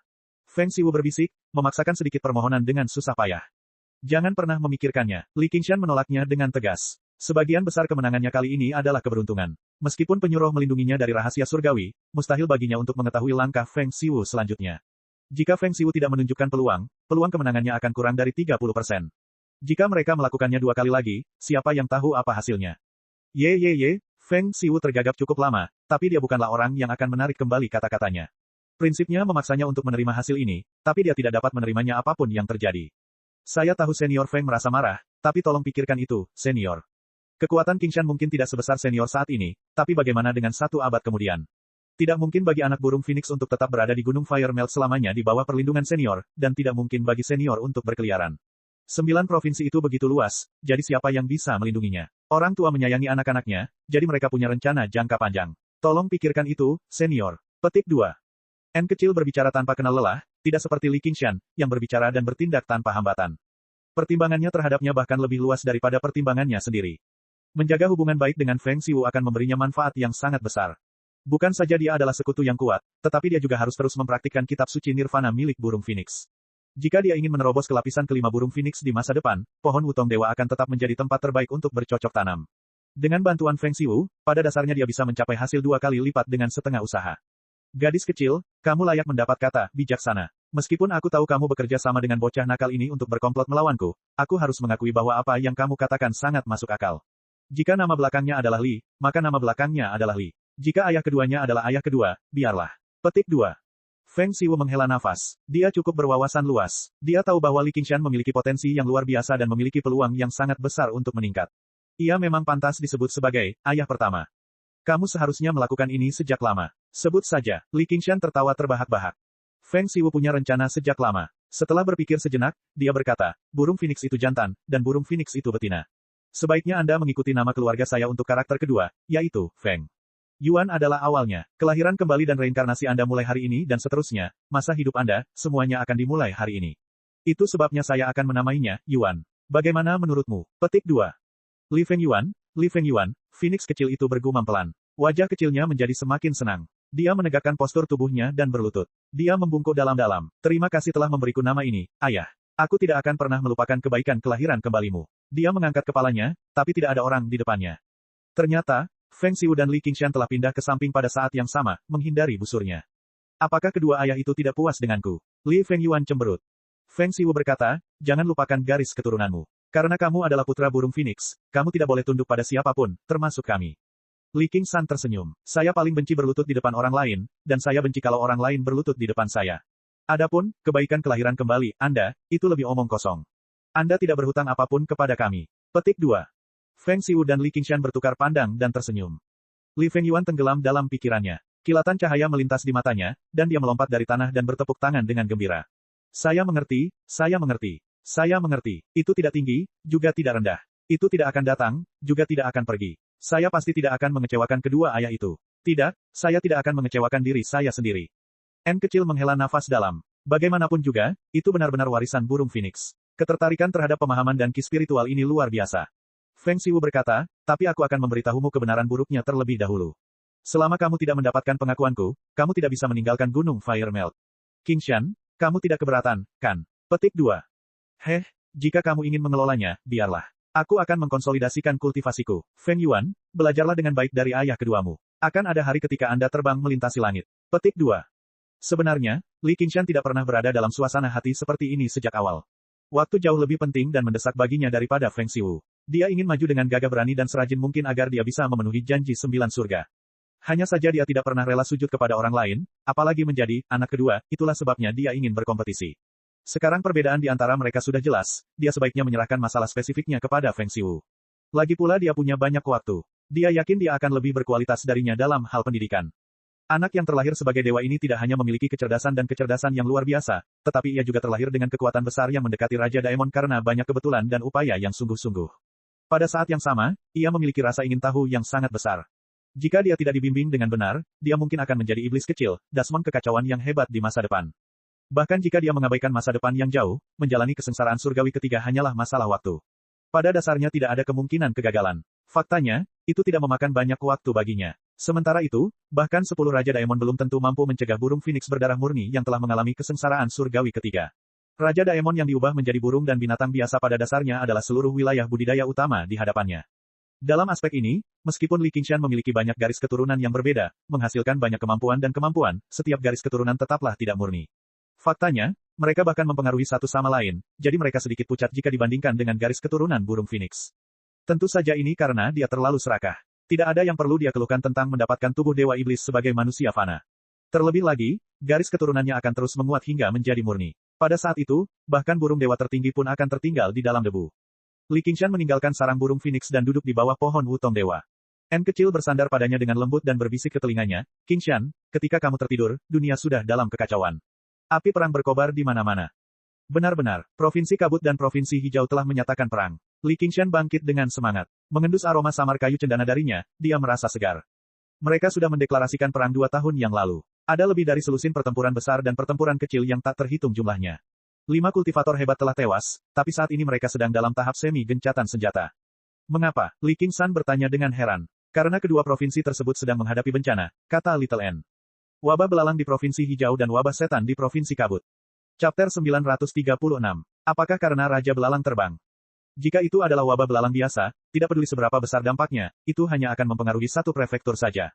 Paling-paling, hanya manusia yang akan menderita karenanya. Bagaimana Raja Cucu dari Kingsu dapat menghentikan perang karena hal ini? Bahkan Raja Iblis biasa pun tidak akan mampu melakukan ini. Tepat sekali. Aku tidak tahu bagaimana dia melarikan diri dari Aula Penindas Iblis. Ini terkait dengan saat kamu memasuki lantai 8 Aula Penindas Iblis dengan kakak senior One Lamp itu. Aku tidak pernah berpikir saat itu, tapi dengan soaring lokas kebencian Raja terhadap biara Candevanaga, bagaimana dia bisa melepaskannya begitu saja. Jadi begitu. Tapi sekuat apapun dia hanyalah satu orang. Mungkinkah tidak ada seorang pun di Provinsi Azure yang bisa menghadapinya? Ada sesuatu yang tidak kamu ketahui. Kemampuan bawaannya memungkinkan dia memiliki inkarnasi yang tak terhitung jumlahnya, dan sulit untuk membedakan mana yang asli dan mana yang palsu. Berbagai pihak di Provinsi Hijau telah bergandengan tangan untuk memburunya beberapa kali, tetapi tidak berhasil. Paling-paling, mereka hanya dapat memusnahkan segerombolan serangga, tetapi mereka tidak dapat menemukan di mana tubuh aslinya berada. 72 Raja Iblis di masa lalu memang tidak lemah. Meskipun mereka telah ditindas selama ribuan tahun, mereka bukanlah Raja Iblis biasa. Saat itu, biara Candevanaga hanya menindasnya. Sepertinya itu bukan karena niat baik, tapi tidak ada yang bisa mereka lakukan. Baru sekarang aku mengetahui bahwa dari semua Raja Daemon di dunia, biara Candevanaga adalah satu-satunya yang ingin menekannya. Dia memimpin segerombolan triliunan serangga, dan kemanapun dia lewat, tanah akan menjadi merah. Manusia, ternak, tumbuhan, dan tumbuh-tumbuhan semuanya akan dilahap. Dikatakan bahwa lebih dari 100 kota dan desa yang tak terhitung jumlahnya telah dihancurkan. Lebih dari 10 juta orang telah mati karena serangga. Sangat kejam. Li Qingshan mengerutkan keningnya dalam-dalam. Begitu Raja Iblis hebat memutuskan untuk melakukan pembunuhan besar-besaran, itu bukan hanya masalah memakan beberapa orang. Sebaliknya, yang terjadi hanyalah membantai sebuah kota dan menghancurkan sebuah negara. Ini bahkan lebih mengerikan daripada bencana alam. Jika situasi ini tidak dapat diatasi secepat mungkin, tidak diketahui berapa banyak orang yang akan meninggal di Kingsu. Apalagi menurut uraian Little N, belalang ini jelas bukan serangga biasa. Jika ini terus berlanjut, bukan hanya manusia, tetapi bahkan beberapa praktisi Qi yang lebih lemah pun tidak akan bisa lepas dari nasib dilahap. Jika itu terjadi, fondasi dunia budidaya Provinsi Hijau akan hancur. Biara Candevanaga mungkin akan memanggil kita kembali. Mungkin mereka sudah mengirim pesan, kecuali Raja Yue telah memblokirnya. Mata N kecil tampak tenang. Sepertinya begitu. Apakah kamu tidak akan bertanya padaku apakah aku ingin kembali atau tidak? Li Qingshan bertanya. Paling tidak, mereka masih menjadi murid biara. Gunung api meleleh berjarak 50.000 km dari biara Candevanaga, dipisahkan oleh pegunungan dan lembah. Bahkan bagi para kultivator, jaraknya relatif jauh, dan dia juga berada di belakang garis musuh, sehingga biara Chan dari Devanaga tidak dapat menyuruhnya berkeliling. Kamu harus kembali, mau atau tidak? N kecil tersenyum. Orang yang paling mengenalku adalah Little N. Li Qingshan tertawa terbahak-bahak dan mencium pipinya. Saat ini, Provinsi Hijau seperti pusaran air raksasa. Begitu seseorang melangkah ke dalamnya, akan segera terjadi berbagai macam perselisihan dan perselisihan. Di sini, Raja Pohon Beringin adalah temannya, dan Pohon Wutong Ilahi juga akan melindunginya. Namun di Kingsu, Raja Naga Laut adalah musuh bebuyutannya, dan ada juga Raja Belalang yang melonjak. Di sini, dia bisa menggunakan identitasnya yang rumit untuk mengatasi perang. Raja Yue Selatan tidak akan meminta apapun darinya. Tetapi jika dia kembali ke Provinsi Hijau, baik identitasnya maupun identitas Little N pasti tidak akan membiarkan dia tidak terlibat. Namun, ia harus kembali, karena masih ada janji yang belum ia penuhi, hutang yang belum ia bayar, dan kekasih yang belum ia habiskan waktu bersamanya. Dia mengejar kekuasaan, bukan melarikan diri. Jika dia hanya harus menjaga gunung yang kosong sendirian, apa gunanya tidak peduli seberapa kuatnya dia. Alhasil, dia ingin kembali. Saat ini dia tidak lagi sama seperti saat pertama kali datang ke Provinsi Kabut. Dia tidak yakin bisa menghadapi kesulitan atau musuh apapun. Saya sudah lama terkurung, jadi sudah waktunya saya keluar dan berjalan-jalan. Akan mudah bagi saya untuk mencapai kemacetan jika saya berkultivasi sendiri. Oh iya, bagaimana perkembangan kultivasi Anda? Saya telah memahami lapisan ketiga dari jalan tulang putih dan keindahan luar biasa, namun saya kekurangan banyak sumber daya. Gadis kecil, kamu pasti sudah punya rencana. Ceritakan padaku, desak Li Qingshan. Apakah kamu ingat wabah setan yang aku sebutkan tadi? N kecil tersenyum. Oh, aku belum bertanya. Sebenarnya apa maksudnya? Akar wabah iblis masih terletak di kota pemakan tulang. N kecil menceritakan segalanya tentang wabah setan. Ternyata, domain iblis telah membuka jalan untuk menyerang dunia 9 provinsi berkali-kali di masa lalu. Meskipun semua lorong ini telah ditutup setelah pertempuran, dan dunia sendiri dapat memperbaikinya, beberapa lorong yang lebih besar sulit untuk diperbaiki. Mereka hanya bisa disegel dan ditindas, yang dikenal sebagai negeri penindasan iblis. Apakah kota pemakan tulang adalah negeri penindasan iblis seperti ini? Li Qingshan telah mengetahui tentang kota pemakan tulang melalui leluhur racun segudang sejak lama. Tempat itu pada dasarnya adalah kota tempat tinggal kaum iblis, jadi sangat masuk akal jika Raja Dukun Pemakan Tulang melakukan hal seperti itu. Tidak, kalau tidak tanah milik Raja Yue tidak akan tertangkap begitu saja. Aula penindas iblis yang kita kunjungi di masa lalu adalah tempat penindasan iblis yang sebenarnya. Aula ini diawasi oleh tuanmu, biksu yang tidak marah, sepanjang tahun, jadi sebenarnya sangat aman. Namun, tidak semua tempat penindasan iblis memiliki sekte besar seperti Biara Candeva Naga yang mengawasinya. Bahkan jika mereka melakukannya, sekte iblis di Provinsi Kabut mungkin sangat ingin berkolusi dengan kaum iblis. Mereka bahkan mungkin memiliki kekuatan yang lebih besar. Li Qingshan memahami bahwa para penggarap iblis ini dapat melakukan apa saja selama ada manfaatnya. Ya, ada banyak tempat penindasan iblis di Provinsi Kabut. Ki iblis melonjak ke udara di mana-mana sekarang. Kaum iblis telah datang lagi. Seorang Raja Dukun Pemakan Tulang sebenarnya bisa mencapai hal seperti itu. Li Qingshan agak ragu. Setelah pertempuran di Gunung Api meleleh, dia memahami bahwa bahkan para kultivator hebat pun tidak terkalahkan. Bukan berarti tanah milik Raja Yue Selatan bisa dianggap enteng. Apakah mustahil bagi mereka untuk tidak mampu menangani satu pun? Seorang Raja Dukun Pemakan Tulang. Raja Yue Selatan meratakan kota pemakan tulang setahun yang lalu. Raja Dukun Pemakan Tulang melarikan diri ke wilayah iblis dengan luka berat, tapi menurut pendapatku, dia hanya memainkan peran sebagai pemandu, membuat wilayah iblis memperhatikan tempat ini lagi. Mereka melihat peluang dan melancarkan invasi lagi. Sebenarnya, selama kaum iblis bertekad, mereka masih bisa membuka jalan di sini bahkan tanpa tempat penindasan iblis itu. Petik 2. Jadi dia seorang pemandu. Li Qingshan mau tidak mau mengingat sejarah kehidupan masa lalunya. Invasi ras lain seringkali tidak dapat dipisahkan dari perselisihan internal. Kerajaan Sia besar telah menstabilkan dunia dan secara paksa menyatukan manusia dan daemon, jadi invasi kaum iblis tidak ada gunanya. Sekarang dunia berada dalam kekacauan, manusia, makhluk lain, dan daemon semuanya berada dalam konflik, tidak dapat bekerja sama. Jika itu adalah provinsi hijau, biarlah. Sekte lurus seperti Istana Koleksi Pedang dan Biara Candeva Naga masih memiliki semangat untuk mengorbankan diri mereka sendiri dan membersihkan iblis, tetapi di tanah liar seperti Provinsi Kabut di mana para penggarap iblis berkeliaran dengan bebas, siapa yang bersedia mempertaruhkan nyawa mereka untuk melakukan hal tersebut? Menangkis kaum iblis. Mungkin akan ada kelompok pemandu. Sepertinya bukan hanya tanah milik raja di kedua provinsi yang menunggu kesempatan untuk menyerang. Memperlakukan 9 provinsi sebagai papan catur hanyalah sebuah kebohongan. Tidak ada yang bisa memprediksi semua variabel di papan catur ini. Saya mengerti apa yang ingin Anda katakan. Karena tidak ada yang mau berperan sebagai pahlawan, ayo lakukan. Petik 2. Li Qingshan mengangkat kepalanya dan menatap ke langit. Jalan tulang putih dan kecantikan luar biasa ditakdirkan untuk dibangun di sekitar pembantaian dalam skala besar, tapi apalagi fakta bahwa dia tidak suka membunuh orang yang tidak bersalah, bahkan jika dia tidak peduli sama sekali, dari sudut pandang rasional, pembantaian tanpa pandang bulu pasti akan terjadi, menyebabkan penolakan seluruh dunia. Pada akhirnya, dia akan dikepung dari segala sisi. Dan, kaum iblis yang menyerang ini adalah musuh terbaik. Dengan dentang, dia menarik taring harimau dan mengarahkannya ke langit. Pedangku sudah hampir mati kehausan. Beberapa hari kemudian, 50 km ke arah utara Gunung Firemelt. Di tengah rangkaian gunung berapi, terdapat aliran sungai magma. Ada sebuah pulau kecil. Bunga kecil mekar dari bebatuan berwarna merah menyala. Sekilas terlihat seperti bunga dandelion, namun warnanya merah cerah seperti api. Di kedua sisi sungai magma, dua dukun memegang senjata saat mereka saling berhadapan. Salah satunya adalah pria kekar dengan rambut acak-acakan berwarna merah menyala. Yang lainnya adalah seorang pria kurus dengan kulit seperti arang. Tubuhnya ditato dengan pola seperti api. Dia menatap bunga merah di hamparan pasir dengan rakus. Hantu hitam, ini adalah wilayah raja orang liar. Apakah kamu benar-benar ingin melawanku? Pria kekar itu menekan suaranya, seolah-olah dia akan memperingatkan sesuatu yang menakutkan jika dia berbicara lebih keras. Dasar brengsek, darah pemakan api biasa mengalir melalui pembuluh darahmu. Tahukah kamu bahwa raja liar paling membenci pemakan api? Jika kamu membuatnya khawatir, dia akan menghancurkanmu hingga hancur hanya dengan satu pukulan. Jangan pernah berpikir untuk mengambil bunga Fire Velvet dariku. Petik 2. Gunung Firemelt sepanjang 400 km adalah tanah yang diberkati secara khusus. Ini memupuk banyak harta karun menakjubkan yang tidak dapat ditemukan di tempat lain. Bunga Fire Velvet adalah salah satunya. Namun, pemakan api di masa lalu terlalu kuat, sehingga orang luar tidak bisa mendekati tempat ini sama sekali. Sejak para pemakan api dihancurkan, Raja Liar menduduki puncak utama gunung api meleleh dan memasuki budidaya terpencil. Baru kemudian beberapa dukun dan penggarap yang berani mendekati tempat ini untuk menggali beberapa batu spiritual api dan sebagainya. Apalagi fakta bahwa Li Qingshan berada di sarang burung Phoenix dan tidak tahu apa-apa tentang ini, bahkan jika dia tahu, dia tidak akan peduli. Harta karun yang menakjubkan, ini sama sekali tidak berguna di matanya. Seiring berjalannya waktu, semakin banyak orang yang berani muncul secara bertahap. Mereka terus-menerus mendekati kedalaman gunung Fire Melt dengan cara yang menyelidik. Lagi pula, semakin dekat mereka ke puncak utama, semakin banyak hal baik yang akan terjadi. Kekayaan datang dari bahaya. Entah itu dukun atau penggarap setan, tak satu pun dari mereka yang kurang berani dalam aspek ini.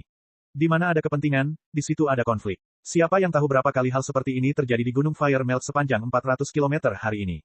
Keduanya takut satu sama lain, tapi tak satu pun dari mereka mau menyerah. Tepat ketika pertempuran besar akan terjadi, sebuah suara yang lembut dan jelas tiba-tiba terdengar, "Kalian berdua bajingan, apa yang kalian lakukan di rumahku?" Seorang anak berkulit putih dengan bulu berwarna pelangi melompat keluar dari magma. Dia melihat sekeliling dengan matanya yang cerdas dan sepertinya memahami keseluruhan cerita. Dia berkata dengan marah, "Beraninya kamu memetik bungaku. Percayakah kamu saat aku bilang aku akan membunuhmu dengan sekali ludah?" Pria kekar dan hantu hitam itu sama-sama terkejut. Wajah mereka tenggelam. Mereka berdua berada pada kesengsaraan surgawi yang pertama, jika tidak, mereka tidak akan pernah berkelana sedalam ini ke gunung api meleleh. Mereka bisa dikatakan sebagai tokoh yang berkuasa di suku dan sekte masing-masing, dan dipuja oleh semua orang. Sekarang seseorang tiba-tiba memarahi mereka, perasaan mereka jelas bisa dibayangkan. Dari mana datangnya bajingan ini? Beraninya dia bersikap kurang ajar di hadapanku, yang mulia api. Apakah kamu lelah hidup? Pria kekar itu berteriak. Otot-ototnya menonjol saat dia berpikir cepat, ini jelas merupakan wilayah Raja Liar. Saya belum pernah mendengar ada anak seperti dia, dan dia masih sangat muda, namun dia berbicara dengan sangat berani. Dia bahkan mengatakan ini adalah rumahnya. Jangan bilang dia roh bunga dari bunga Fire Velvet. Semuanya masuk akal jika itu masalahnya. Jadi dia hanya mengadakan pertunjukan. Komunitas budidaya tidak terlalu peduli dengan penampilan luar atau usia, tetapi seberapa kuatkah seorang anak berusia 2 atau 3 tahun. Dia mungkin baru saja lahir. Yang terpenting, di bawah bimbingan pohon wutong tertentu, anak tersebut tidak mengeluarkan aura kuat apapun. Kata-kata dan tindakannya yang kasar meniadakan aura mulia dan mistis yang dimilikinya sejak lahir. Chapter 937. Seberkas cahaya merah menembus udara, dan bagian tengah dahi pria kekar itu menyala. Tiba-tiba, ada angin sepoi-sepoi, dan cahayanya sedikit menyimpang, melewati telinganya. Pria kekar itu hanya merasakan telinganya memanas. Bahkan sebelum dia sempat bereaksi terhadap apa yang terjadi, dia masih mengumpat, "Dasar bajingan, kamu sudah benar-benar bosan hidup. Perhatikan saja kakekmu." Sebelum dia bisa menyelesaikannya, dia melihat wajah hantu hitam itu dipenuhi keterkejutan dan kengerian saat dia melihat ke belakang. Dia tidak bisa menahan diri untuk berbalik dan menemukan lubang berwarna merah menyala telah muncul di batu di belakangnya.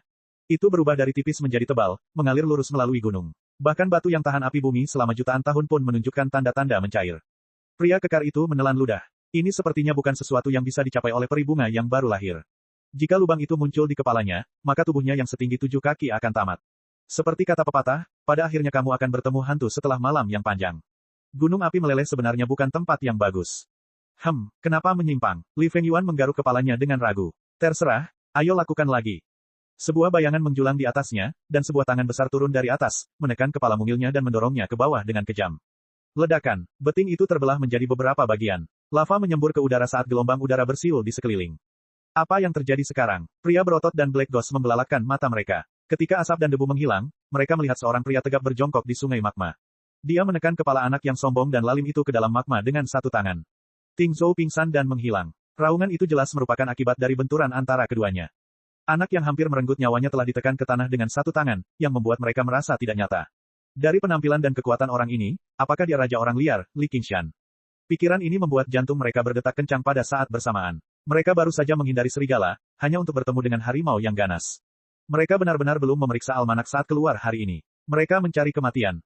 Menempatkan diri mereka pada posisinya, jika ada orang luar yang menyerbu wilayah mereka, dan mereka datang untuk mencuri, maka mereka tidak hanya akan membunuh mereka, tetapi mereka bahkan akan menggunakan segala macam penyiksaan untuk menjadi contoh bagi orang lain. Belum lagi Raja Liar terkenal kejam. Dia akan membunuh tanpa mengedipkan mata. Reputasinya bagaikan bayangan pohon. Dia pasti sudah mati.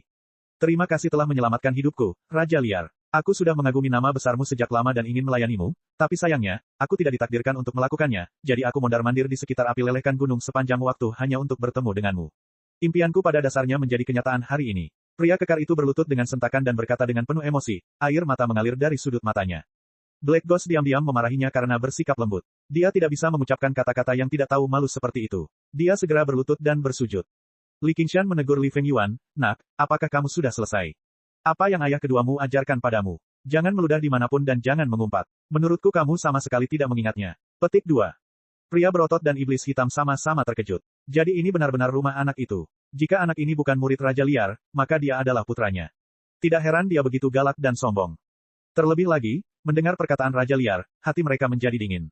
Tidak meludah atau mengumpat lebih penting daripada nyawa mereka. Kaulah yang mengajariku semua ini. Pastor Feng sudah berkata bahwa aku seharusnya tidak seperti ini. Itu semua karena kamu. Itu semua karena kamu. Li Fengyuan berjuang sekuat tenaga, menolak menerima ini. Sungai lava melonjak, tapi bagaimana dia bisa menahan kekuatan ilahi Li Qingshan? Li Qingshan mencengkeram lehernya dan mengangkatnya keluar dari lahar. Dia menyilangkan tangannya dan wajahnya dipenuhi amarah.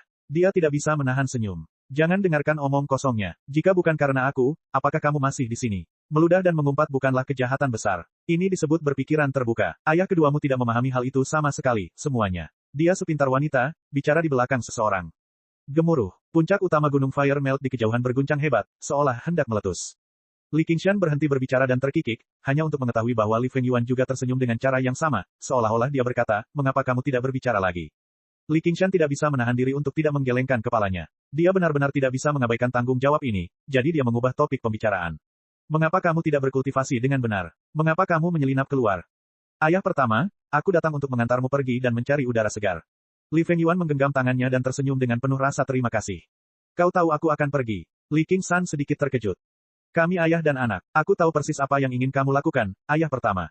Kau memohon padaku untuk membawamu bersamaku, kan?" Li Qingshan tersenyum. Bukan berarti kamu lawan ayah kedua, jadi apa gunanya memohon padamu?" Li Fengyuan menunjukkan sedikit rasa jijik. "Kamu jangan coba-coba memprovokasiku. Lagi pula, ayah keduamu benar. Sekarang bukan waktunya. Kembalilah." Li Qingshan melepaskannya. "Kamu masih terlalu lemah saat ini. Ayahmu punya banyak musuh. Saat kamu bertarung, aku mungkin tidak bisa melindungimu. Ayah jangan khawatir. Aku pasti akan berkultivasi dengan baik. Kalau waktunya tiba, aku akan membantumu bertarung. Aku pasti tidak akan menghalangimu." Li Fengyuan menepuk dadanya dan menjamin. "Baiklah." Li Qingshan tertawa terbahak-bahak. Dia benar-benar sesuai dengan namanya. Dia benar-benar cocok dengan emosinya. Dia tidak bisa tidak mengingat apa yang dikatakan Brother Ox di masa lalu, jadi dia berkata, "Saya akan menunggu hari itu." Secara logika, mimpi panjang Li Qingshan sama sekali tidak berarti dibandingkan dengan warisan burung Phoenix, namun kepribadian Li Fengyuan kebetulan sangat dipengaruhi olehnya. Bahkan Feng Xiu tidak dapat memahaminya tidak peduli bagaimana dia memikirkannya. Yang bisa dia lakukan hanyalah menghela nafas. Sepotong kotoran tikus merusak seluruh panci sup. "Lalu apa yang kita lakukan terhadap mereka berdua?" Li Fengyuan menunjuk. Li Qingshan melirik melewati mereka, dan pria kekar serta hantu hitam itu menggigil. Li Qingshan berkata dengan dingin, "Kita tidak bisa membiarkan mereka pergi dari sini." Keberadaan Feng Huang kecil bukanlah hal yang sepele. Jika hal itu dipublikasikan, siapa yang tahu berapa banyak orang yang akan mendambakannya. Lebih baik menghindari masalah. Keduanya merasa seperti disambar petir. Mereka berseru, "Raja orang liar, tunjukkan belas kasihan." "Baiklah." Li Fengyuan bangkit dengan semangat. Dia menggosok tangannya dan mengerucutkan bibirnya, tidak menunjukkan rasa takut sama sekali terhadap pembantaian. "Jangan bunuh mereka juga." Li Qingshan dapat merasakan bahwa baginya, membunuh orang seperti anak kecil yang menghancurkan semut. Kebajikan atau kesalahan apa, itu semua omong kosong asteriske. Yang ada hanyalah kegembiraan yang paling murni. Ini bukanlah pertanda baik. Meskipun dia tidak bisa menghindari pewarnaan darah, dia harus memahami arti pembantaian. "Mengapa?" Wajah Li Fengyuan mengecil. Dia sangat tidak bahagia. "Mereka bahkan ingin mencuri bungaku." Saat dia mengatakan itu, dia mengangkat tangan kanannya, yang secara mengejutkan memegang bunga Fire Velvet. "Sejak kapan?" Li Qingshan sedikit terkejut sebelum tertawa. Bagaimanapun, itu benar-benar burung dewa alami, pemimpin spesies berbulu. Dari segi bakat saja, ia ribuan kali lebih hebat daripada anak penggembala sapi di masa lalu. "Karena aku lebih kuat darimu." Li Qingshan berkata dengan tegas, "Jika kamu berkata tidak bisa, maka kamu tidak bisa." "Ayah pertama, kamu bersikap tidak masuk akal." Li Fengyuan berseru. Feng Xiu adalah seorang pria yang rendah hati. Ketika dia berinteraksi dengan Li Fengyuan, dia memberikan perhatian khusus pada sikap seorang pria sejati. Dia tidak sombong dan tidak masuk akal seperti Li Qingshan. "Ayah, nama keluargaku Li. Aku yang paling masuk akal." Li Qingshan tersenyum, membuat Li Fengyuan berteriak marah. "Pokoknya, lakukan sesuai keinginanmu. Aku akan berangkat." Li Qingshan melirik dari sudut matanya. N kecil sedang mengambang di gunung yang jauh. "Selamat tinggal, ayah." "Fengyuan, saya berharap Anda menang dalam setiap pertempuran dan kemakmuran dalam seni bela diri." Ekspresi Li Fengyuan serius. Dia menyilangkan tangannya dan membungkuk. Pakaiannya yang berbulu melayang-layang. Meski usianya masih sangat muda, ia sudah memiliki rasa ketenangan. Li Qingshan mengangguk sedikit dan tidak mengatakan apapun lagi. Dia mengambil langkah di udara dan tiba di gunung yang jauh. "Datang dan kunjungi aku ketika kamu punya waktu." Li Fengyuan maju beberapa langkah, dan lapisan kabut menutupi matanya. Air mata menetes di pipinya. Semuanya berwarna merah api dan tembus cahaya, mendarat di bunga Fire Velvet di tangannya. Mereka segera mekar lebih gemilang. Pada akhirnya, dia masih anak-anak. Dia tidak terbiasa berpisah. Meskipun mereka bukan ayah dan anak sejati, dan mereka tidak menghabiskan banyak waktu bersama, dia merasakan kedekatan khusus dengan ayah yang telah memberikan nama belakangnya kepadanya. Tunggu aku kembali. Jika kamu tidak dapat mengambil 3 gerakan dariku, aku akan membunuhmu. Suara Li Qingshan terdengar dari jauh. Dia sudah menghilang ke langit. Baiklah, Li Fengyuan menyeka air matanya dan melihat sekeliling.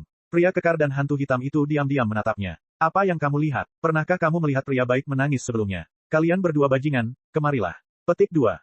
Gunung-gunung naik dan turun, pepohonan lebat, dan kabut terus-menerus. Li Qingshan dan Little N terbang lebih dari 5.000 km dan tiba sebelum Savage Mountain. Mereka melewati kabut tebal dan tiba di sebuah lembah. Adegan di hadapannya membuatnya sedikit terkejut. Ada sebuah kota di lembah. Ada banyak kuil dan paviliun, dan ramai dengan kebisingan. Jika bukan karena Raja Pohon Beringin yang menghalangi langit, sepertinya ini pertama kalinya dia datang ke Gunung Savage. Suara puas Raja Pohon Beringin terdengar di benaknya, kamu kembali. Saya kembali. Bagus kamu kembali. Seseorang sudah lama menunggu di sini. Oh, siapa itu? Siapa itu? Berhenti di situ. Bagaimana kamu bisa masuk ke sini? Beraninya kamu menerobos ke Gunung Savageku. Seorang pria dengan wajah dicat dan tombak melompat keluar dan bertanya dengan keras. Tatapannya tertuju pada Little N, dan dia tidak bisa mengalihkannya. Dia mengungkapkan ekspresi tergila-gila. Seharusnya aku yang menanyakan hal itu. Li Qingshan tertawa terbahak-bahak. Dia tidak lagi dengan sengaja menahan diri, membiarkan auranya menyebar saat dia berjalan menuju pohon beringin besar. Pria dengan tombak itu bergidik. Dia merasa seperti pria jangkung di depannya semakin tinggi, menghalangi langit. Dia seperti gunung yang menekannya. Lembah itu menjadi sunyi. Semua orang mengangkat kepala pada saat yang sama, dan jantung mereka berdebar seperti genderang. Beberapa waktu sebelumnya, seorang biksu sedang makan di sebuah kedai minuman yang bising. Wajahnya gelap dan jelek, dan jubah biksu abu-abunya ditutupi lapisan minyak, membuatnya menjadi hitam dan kuning. Dia mengenakan tasbih besar di lehernya. Dari waktu ke waktu, orang-orang menyapanya dan bercanda, biksu jelek, kamu benar-benar tidak bisa hidup tanpa daging. Biksu jelek itu akan mengangkat kepalanya dan membuka mulutnya yang berminyak, memperlihatkan senyuman yang sederhana dan jujur. Biksu jelek itu datang ke Savage Mountain lebih dari 2 tahun lalu. Saat itu, kedua provinsi belum secara resmi menyatakan perang, dan Savage Mountain telah berkembang dalam skala yang relatif besar. Banyak dukun dan penggarap berkumpul di sini. Meskipun ini bukan lagi tempat pelarian seperti sebelumnya, ini tetaplah bagian selatan. Menemukan orang yang baik hati di sini bahkan lebih sulit daripada mendaki. Kedatangan biksu jelek itu mengganggu fenomena ini. Wajahnya yang sederhana dan jujur membuat orang lain tidak senang. Pada awalnya, beberapa orang mengira dia berpura-pura. Tidak pernah ada kekurangan aktor seperti dia di sini. Namun, lambat laun, semua orang menyadari bahwa bukan itu masalahnya. Biksu jelek itu sungguh naif. Dia tidak membalas ketika dipukul atau dimarahi. Sebaliknya, ia mencoba membujuk orang untuk bersikap baik. Jenis itu akan dimanfaatkan. Ini pada dasarnya adalah perkataan bijak. Membujuk orang untuk bersikap baik tidak ada bedanya dengan mengutuk mereka. Akibatnya, biksu jelek itu menderita pukulan dan kutukan yang lebih parah lagi. Jika bukan karena pembunuhan dilarang di lembah, dia mungkin sudah lama dipukuli sampai mati.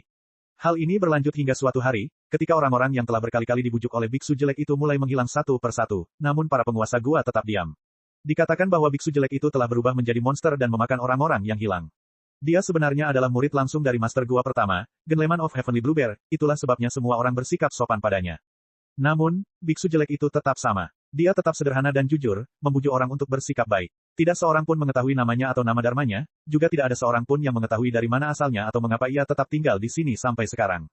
Biksu jelek itu tiba-tiba mengangkat kepalanya dan melompat berdiri. Dia berkata dengan terkejut dan gembira, kakak senior pertama. Tepat ketika dia hendak bergegas keluar dari kedai, dia tiba-tiba mengamati dirinya sendiri dengan cemberut. Dia mengibaskan pakaiannya, dan jubah biksunya menjadi sebersih sebelumnya. Dia menenangkan diri, dan tidak ada setitik pun debu di tubuhnya. Tasbih berminyak di lehernya memulihkan kilau kristalnya, mengalir dengan warna cahaya berbeda. Dia telah berubah menjadi biksu yang bersih dan jelek. Dia berubah menjadi bayangan abu-abu dan tiba di hadapan Li Qingshan. Dia menyatukan kedua telapak tangannya dan membungkuk. Kakak pertama, apakah kamu masih mengenaliku? Chapter 938. Tidak lama, ini baru 2 tahun. Kakak pertama, sudah 20 tahun sejak terakhir kali kita bertemu. Jadi, ini sudah lama sekali. Li Qingshan tiba-tiba menghela nafas. Hanya budidayanya yang terpencil di Gunung Fire Melt yang memakan waktu lebih dari 1 dekade. Ditambah dengan tahun-tahun yang dia habiskan di selatan, itu sebenarnya sudah 20 tahun. Bagi manusia, 20 tahun adalah selamanya. Meskipun ini bukan suatu periode waktu, itu masih merupakan periode waktu di mana orang-orang telah berubah. Namun, bagi para kultivator, hal ini sebenarnya terasa sangat singkat. Di hadapannya, kaum iblis kecil yang dia selamatkan di aula penindasan iblis telah tumbuh dewasa sebelum dia menyadarinya. Meskipun dia belum menjalani kesengsaraan surgawi kedua, budidayanya tidak lagi lemah. Kakak senior pertama, guru ingin aku mengundangmu kembali. Raja Pohon Beringin Senior berkata bahwa kamu saat ini sedang berkultivasi terpencil, jadi aku akan menunggumu di sini. Saya mengerti. Li Qingshan menepuk bahu Duoge dan melanjutkan menuju pohon beringin besar. Duoge takut untuk mendesaknya. Dia mengikuti di belakang dengan diam-diam. Dari awal hingga akhir, dia sama sekali tidak menatap langsung ke arah Little N. Pada saat ini, seorang pria gemuk seukuran segunung daging menerimanya. Dia tersenyum lebar. Rajaku, kamu telah keluar dari pengasingan. Di belakangnya ada 7 atau 8 penguasa gua, yang semuanya belum pernah dilihat Li Qingshan sebelumnya. Mereka menatap Raja Liar di hadapan mereka dengan ekspresi berbeda dan membungkuk bersama. Salam, Raja Orang Liar. Lemak kedua, bukan, lemak pertama. Kamu masih belum mengalami kesengsaraan surgawi ketiga. Aku muak menjadi Raja Liar. Li Qingshan tersenyum, tapi dia tidak berhenti. Kau hanya tahu cara mengolok-olokku, Rajaku. Bagaimana aku bisa mengingini tahtamu? Bahkan jika aku benar-benar menjalani kesengsaraan surgawi ketiga, aku akan tetap menjadi bawahanmu. Tubuh pegunungan Genleman of Heavenly Bluebear mengejar jejak Li Qingshan dengan sangat gesit. Dia mundur setengah langkah. Izinkan saya untuk memperkenalkan Anda, Rajaku. Ini adalah penguasa gua baru di Gunung Savage saya. Tidak perlu perkenalan. Ingat saja sendiri. Li Qingshan melambaikan tangannya. Apalagi fakta bahwa dia akan meninggalkan Provinsi Kabut, bahkan jika dia tinggal di sini sebagai Raja Orang Liar, mengingat nama dan asal-usul orang-orang ini tidak ada artinya baginya, jadi sebaiknya dia menyelamatkan dirinya dari masalah. Para Cave Master yang baru saling memandang dengan cemas. Mereka sudah lama mendengar bahwa Raja Liar itu sangat sombong. Sekarang setelah mereka melihatnya sendiri, memang benar dia menganggap semua orang di bawahnya. Namun, bahkan Genleman of Heavenly Bluebear bersikap sangat patuh, sehingga mereka tidak berani bertindak gegabah. Mereka mengikuti di belakangnya secara diam-diam, yang masuk akal bagi mereka. Akan menjadi tidak normal jika orang seperti dia tidak memiliki kesombongan. Li Qingshan berjalan sendirian, dengan berbagai guru gua mengikuti di belakangnya. Dari waktu ke waktu, akan ada orang yang mengikutinya dari kedua sisi jalan. Mereka pastilah orang-orang yang selamat dari kesengsaraan surgawi dan memiliki reputasi tertentu. Orang lain hanya bisa menonton diam-diam dari samping. Ketika sekelompok orang lewat, mereka akan menundukkan kepala. Genleman of Heavenly Bluebear memperkenalkan berbagai perubahan yang terjadi di selatan selama sekitar 1 dekade yang dihabiskan Li Qingshan dalam budidaya terpencil. Tempat yang paling banyak berubah adalah Gunung Savage. Gunung Savage saat ini bukan lagi tempat pelarian seperti dulu. Setelah kultus Myriad Poison dihancurkan, ia menggantikannya sebagai pusat perbatasan selatan. Di bawah panji besar King of Savages, Genleman of Heavenly Bluebear dan 2 Master Gua lainnya berperang di mana-mana. Mereka yang tunduk pada mereka akan sejahtera, sedangkan mereka yang menentangnya akan binasa. Mereka mengumpulkan orang-orang dari berbagai penjuru perbatasan selatan, membentuk sebuah organisasi yang bukan sekte atau suku, tetapi lebih seperti geng. Rajaku, kepulanganmu seperti seekor harimau ganas yang kembali ke pegunungan, mengumpulkan semua orang hanya dengan satu seruan. Raja Liar, tidak lagi cukup untuk menggambarkan dirimu. Aku rasa kamu bisa mengubahnya menjadi Raja Negeri Selatan. Kamu akan menyatukan wilayah selatan dan mengukuhkan dirimu sebagai raja. Tuan dari Bluebear Surgawi merasa tersanjung. Sebenarnya dia tidak berbohong. Kultus Myriad Poison dan para pemakan api telah dihancurkan. Pohon Wutong Dewa bisa menjadi sekutu yang kuat, sedangkan Merfolk di Laut Selatan bisa dianggap sebagai sekutu. 2 Raja Manusia Tertinggi dan Raja Daemon dari Provinsi Kabut juga sangat bersahabat dengan Li Qingshan. Sebelum dia menyadarinya, Li Qingshan telah membuat namanya terkenal di Provinsi Kabut. Semua tenaga kerja dan sumber daya di selatan ada di tangannya. Dia benar-benar seperti seekor harimau yang berjongkok di gunung, perkasa dan menakjubkan. Duoge mengikuti di belakang Li Qingshan dan melihat sekeliling. Dia menemukan bahwa pandangan para Master Gua terhadapnya telah berubah, menjadi sedikit lebih hormat. Ternyata, dia memiliki Raja Pohon Beringin yang menjaminnya, bahkan jika dia membunuh beberapa penjahat yang telah melakukan kejahatan yang tak terhitung jumlahnya di Gunung Savage, para penguasa Gua tidak akan bisa melakukan apapun padanya. Namun, tatapan mereka ke arahnya agak bermusuhan. Bagaimanapun, dia telah melanggar aturan Gunung Savage, dan ada banyak murid dan pengikut penguasa Gua di antara orang-orang yang dia bunuh. Negeri yang kejam dan biadab seperti di selatan tidak bisa mentolerir seorang murid Buddha yang begitu berbelas kasih. Dia pada dasarnya dipenjara di lembah. Jika Li Qingshan menolak untuk mengakui dia sebagai muridnya sekembalinya dia, penguasa Gua akan segera menelannya hidup-hidup. Genleman of Heavenly Bluebear adalah orang yang paling ramah padanya, pada dasarnya diakui sebagai penerus langsungnya oleh orang luar, tapi dia siap menelannya utuh kapan saja. Namun, setelah Li Qingshan mengakuinya sebagai adik laki-lakinya, Genleman of Heavenly Bluebear akan meliriknya dari waktu ke waktu. Dia tampak lebih ramah dan baik hati. Namun, dalam harga dirinya, dia juga merasakan kekhawatiran yang mendalam. Tuan benar, kakak laki-laki pertama jelas bukan seseorang yang bisa dianggap enteng. Dia akan mencapai sesuatu kemanapun dia pergi. Siapa yang tahu betapa kuatnya kultivasinya dibandingkan 20 tahun yang lalu, tetapi akankah kakak laki-laki pertama kembali ke Provinsi Hijau bersamaku dalam situasi seperti ini? Li Qingshan bertanya lebih jauh kepada Genleman of Heavenly Bluebear dan mengetahui bahwa Rusin tidak lagi berada di Gunung Savage. Sebaliknya, dia menganggap tempat ini terlalu berisik, jadi dia pergi ke Sekte Racun Segudang untuk bercocok tanam. Dia tidak bisa menahan senyum. Dia benar-benar tahu cara memilih tempat. Dari segi tanah yang diberkati saja, kultus racun segudang dapat dianggap sebagai yang terbesar di selatan, hanya saja ukurannya tidak sebesar Gunung Savage. Namun, sebagai sekte besar, itu lebih dari cukup untuk dijadikan tempat tinggal pribadinya. Dan, Meskipun kultus Myriad Poison telah dihancurkan, baik formasi luar maupun struktur internal tidak rusak sama sekali. Berbagai fungsinya masih ada, hanya kebun obat di dalamnya yang dipenuhi dengan banyak ramuan spiritual berharga, yang sangat cocok untuk alkimia dan budidaya. Di masa lalu, dia telah memerintahkan leluhur racun segudang untuk bekerja sama dengannya dalam memurnikan pil, tetapi dia tidak menyia-nyiakan kesempatan ini, mengambil kendali atas tanah yang diberkati bersamanya. Kemudian Li Qingshan bertanya, saya mendengar wabah setan terjadi di mana-mana di Provinsi Kabut. Bagaimana di selatan? Sebenarnya, dia telah mengetahui dari Little N bahwa wabah iblis di selatan adalah yang paling parah di seluruh Provinsi Kabut. Jika Provinsi Kabut adalah tanah hutan belantara, maka bagian selatan adalah hutan belantara di antara hutan belantara. Di zaman kuno, ini merupakan wilayah penting bagi kaum iblis untuk menyerang, meninggalkan banyak tempat untuk menekan iblis. Jika bukan karena biarawati ilahi dari Laut Selatan dan penguasa paviliun pedang yang berkeliaran di mana-mana, membersihkan iblis dan melindungi jalan lurus, mungkin tempat ini sudah menjadi dunia kaum iblis. Gunung buas bahkan tidak akan ada. Namun, dia masih ingin mendengar pendapat dari Genleman of Heavenly Bluebear, komandan sebenarnya dari organisasi terbesar di selatan. Genleman of Heavenly Bluebear mempertimbangkan kata-katanya. Ada total 21 gua iblis dengan berbagai ukuran di selatan. 9 telah disegel sekarang, jadi masih ada 12 yang tersisa. Demon Fox sangat kejam dan keras kepala, sama seperti legenda, dan mereka menjadi lebih kuat dan aneh setelah melakukan demonisasi. Mereka sangat sulit untuk dihadapi, jadi Master Gua kedua selalu berlarian di luar. Bagaimana denganmu? Apakah kamu tidak memikirkan cara untuk membantunya? Li Qingshan berhenti dan berbalik untuk bertanya. Kelompok padat di belakangnya segera berhenti, terdiam. Ini, Tuan dari Bluebear Surgawi terdiam. Siapa yang rela menyia-nyiakan waktu kultivasi mereka yang berharga dan mempertaruhkan nyawa mereka untuk melawan kaum iblis? Pemimpin Gua kedua, Marquis of Serenity, berada di bawah perintah Raja Yue Selatan, jadi dia terpaksa berlarian dan mempertaruhkan nyawanya. The Genleman of Heavenly Bluebear tidak sabar untuk menonton pertunjukan dari satu sisi, sangat ingin dia mati dalam wabah iblis. Mengapa dia berpikir untuk membantunya? Saya mengerti. Li Qingshan menggelengkan kepalanya dengan lembut. Bagaimana mungkin dia tidak mengerti apa yang dipikirkan oleh Genleman of Heavenly Bluebear? Sebenarnya, jika bukan demi mencari sumber daya untuk budidaya N kecil, dia juga tidak akan pernah berpikir untuk melawan kaum iblis. Bahkan jika langit runtuh, ada orang-orang tinggi yang menahannya. Para Raja Daemon yang hebat dan para kultivator hebat itu tidak khawatir, jadi apa yang harus dilakukan oleh Komandan White Hawk seperti dia? Apa yang disebut sebagai situasi keseluruhan di Provinsi Kabut dan seluruh dunia adalah sesuatu yang hanya perlu dipertimbangkan oleh Raja Yue Selatan dan Kaisar Siaraya. Bukan karena kehebatan mereka, tapi karena kepentingan pribadi. Bagi orang biasa, bukan berarti mereka tidak bisa melihat bahaya jangka panjang dari invasi kaum iblis, tapi jika mereka kehilangan nyawa, manfaat jangka panjang apa yang bisa didiskusikan? Untuk apa kalian mengikutiku? Kalian semua bisa bubar. Lakukan apapun yang perlu kalian lakukan. Sesampainya di bawah pohon beringin besar, Li Qingshan menoleh ke belakang dan melambaikan tangannya dengan sikap acuh tak acuh. Perasaan seperti harimau ganas yang kembali ke pegunungan cukup menyenangkan, tetapi pada akhirnya harimau adalah hewan yang menyendiri. Mereka tidak membutuhkan terlalu banyak orang untuk mengikuti mereka kemana-mana. Yang terpenting, yang bisa diberikan monyet hanyalah buah-buahan liar. Mereka tidak dapat memuaskan nafsu makan harimau, sehingga yang tersisa hanyalah kesia-siaan akan superioritas yang tinggi. Cukup baginya untuk mengalaminya sesekali. Li Qingshan dan Little N tiba di pohon beringin besar. Raja pohon beringin bertanya sambil tersenyum, apakah kamu rukun dengan Feng itu? Chapter 939. Saat ini, matahari bersinar terang. Meski dengan kanopi dedaunan hijau yang lebat, masih ada bintang. Setitik cahaya berkedip-kedip. Li Qingshan berbicara dengan santai, seolah-olah dia tidak sedang berbicara tentang kaum iblis yang telah mengguncang dunia, tetapi orang-orang biasa.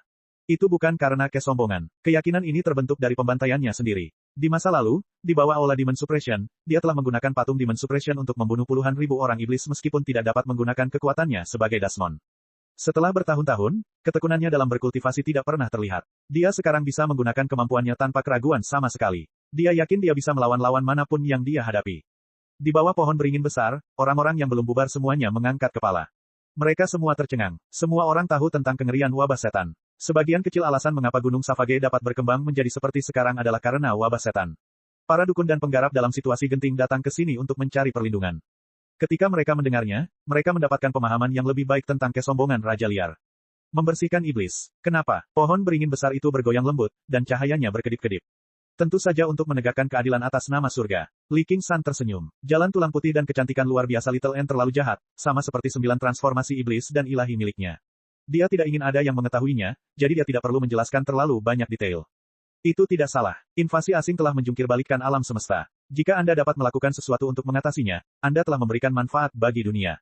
Raja pohon beringin tidak mendalami masalah tersebut terlalu dalam. Dia beralih untuk berkomunikasi secara diam-diam. Sayang sekali dunia tidak memberi saya manfaat apapun. Meski berbeda dengan makhluk hidup, namun tetap memiliki hukum dan hukumnya sendiri. Pernahkah kamu mendengar tentang berkah surga? Kata Raja Pohon Beringin secara rahasia. Selama puluhan juta tahun terakhir, dia telah menjulurkan cabang-cabangnya tinggi-tinggi ke langit dan menancapkan akarnya jauh ke dalam tanah, sehingga dia memiliki pemahaman yang sangat mendalam tentang langit dan bumi di dunia ini. Keajaiban di dalamnya sulit dijelaskan kepada orang luar. Para dewa telah melawan kaum iblis selama bertahun-tahun. Bukankah itu merupakan pelayanan yang besar bagi dunia? Pada akhirnya, kerajaan dewa mereka masih runtuh dan mereka direduksi menjadi orang lain. Di manakah berkah dari surga? Li Qingshan tidak yakin. Ada kehendak langit di atas, dan ada urusan manusia di bawah. Lakukan yang terbaik dan puaslah dengan kehendak langit. Berkah dari surga bukanlah kemurahan hati langsung, juga tidak akan berpartisipasi langsung dalam perubahan dunia, tapi mereka ada di mana-mana. Saya tidak bisa melihat atau menyentuhnya, jadi saya masih harus mengandalkan diri sendiri. Li Qingshan merentangkan tangannya. Raja Pohon Beringin tersenyum dan berkata, tidak ada salahnya mengandalkan dirimu sendiri. Karena kamu memiliki niat ini, secara alami aku akan membantumu. Namun, kamu harus mempertimbangkan ini dengan hati-hati. Semakin banyak sarang iblis yang kamu selesaikan, semakin lebih sedikit tekanan yang akan dihadapi Raja Chu. Kemudian, dia akan dapat mengerahkan lebih banyak kekuatan ke utara. Raja Chu tidak akan senang melihatnya. Bagaimanapun, aku masih seorang murid Buddha dan Komandan White Hawk. Ini selalu menjadi tanggung jawabku, jadi bagaimana aku bisa peduli dengan perselisihan mereka? Aku menolak untuk percaya biara Chandeva Naga akan menyalahkanku karena hal ini. Belum lagi begitu saya kembali ke Provinsi Hijau, saya masih harus menemukan cara untuk menghadapi belalang itu, jadi sebaiknya saya membiarkan mereka berdua tidak perlu khawatir dan bertarung sampai mati. Petik 2. Kata Li Qingshan, N kecil telah menyebutkan hal ini sebelumnya, tetapi mengingat betapa luasnya dunia ini, budidaya adalah yang paling penting. Selama dia dan Little N sama-sama menjalani kesengsaraan surgawi ketiga, siapa yang peduli siapa yang bahagia? Raja Chu sangat ingin mengikatnya. Raja Belalang yang melonjak. Meskipun dia telah terlalu lama ditekan oleh biara Chandeva Naga dan masih sangat lemah saat ini, budidayanya masih ada, dan dia paling ahli dalam melahap segalanya untuk pulih. Dia tidak akan mudah untuk dihadapi. Dan, jangan lupa bahwa lantai paling bawah dari aula penindasan iblis ternyata adalah gua iblis. Mungkin bukan suatu kebetulan jika wabah belalang dan wabah setan dimulai pada waktu yang bersamaan. Petik 2. Dia hanyalah pemandu Dasmon. Namun, ketika ada terlalu banyak hutang, tidak perlu mengkhawatirkannya. Bukannya aku kehilangan satu musuh lagi. Sekarang setelah aku kembali ke Provinsi Hijau, jelas aku harus melakukannya, menemukan cara untuk menyelesaikan keluhanku. Li Qingshan berkata dengan tegas. Kemudian dia memikirkan sesuatu dan bertanya, saya hampir lupa bertanya. Bagaimana pendapat Anda tentang invasi kaum iblis, kawan?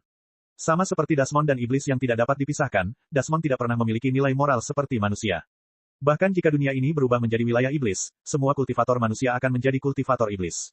Namun, bahkan para penggarap saleh di era saat ini tidak akan pernah ragu saat membunuh Dasmon. Meskipun lingkungannya tidak menjadi lebih baik, namun juga tidak menjadi lebih buruk. Bagaimanapun, dewa leluhur yang disembah oleh para dukun pemakan tulang adalah Dewa Dasmon. Aku sudah sangat tua, meskipun secara pribadi aku yakin aku cukup toleran, aku sudah terbiasa dengan lingkungan saat ini. Jika dunia ini berubah menjadi wilayah iblis, aku mungkin tidak akan bisa beradaptasi dengannya. Raja Pohon Beringin berkata perlahan, tetapi aku tidak bisa membuat anak-anakku menyerahkan nyawanya pada orang lain karena keras kepala orang tua sepertiku. Benar saja, pohon-pohon tua mempunyai banyak akar, dan orang-orang tua mempunyai banyak kata-kata. Kamu hanya bisa mendengarkan apa yang aku katakan. Aku mengerti. Kamu benar-benar menyembunyikan dirimu dengan baik, Pak Tua. Li Qingshan tertawa terbahak-bahak. Ternyata, Provinsi Raja Daemon dari kabut ini adalah penghasut perang. Dia menganjurkan untuk melawan invasi kaum iblis, tapi dia tampak menjadi pembawa damai bagi dunia luar. Dalam 2 tahun terakhir, dia telah menarik Daemon menjauh dari gua iblis seolah-olah tidak peduli bagaimana keadaan dunia nanti. Hal ini juga menyinggung konflik antara manusia dan Dasmon. Lagi pula, tidak ada seorang pun yang tidak mempunyai pendirian. Bahkan bagi Raja Pohon Beringin yang terkenal damai, selama dia punya pendirian pasti ada pro dan kontra. Dia tidak akan bisa menghindari perencanaan dan perencanaan. Jika manusia menderita kerugian besar setelah kekacauan besar ini, bahkan jika Dasmon tidak lagi menguasai 9 provinsi, hari-hari mereka akan tetap jauh lebih baik. Raja Yue Selatan sudah banyak berbicara kepadaku, menginginkan aku ikut serta dalam pertempuran. Aku akan memperlakukanmu sebagai salah satu bawahanku dan menghadapinya. Bagaimana? Baiklah, selama kamu memberi perintah, aku akan siap membantu dan menelepon. Namun, apakah ada manfaatnya? Li Qingshan menggosok tangannya. Nak, kamu masih berusaha bersikap tidak bersalah setelah mendapatkan apa yang kamu inginkan. Sebelumnya, kamu menginginkan nasihatku, dan sekarang kamu meminta keuntungan.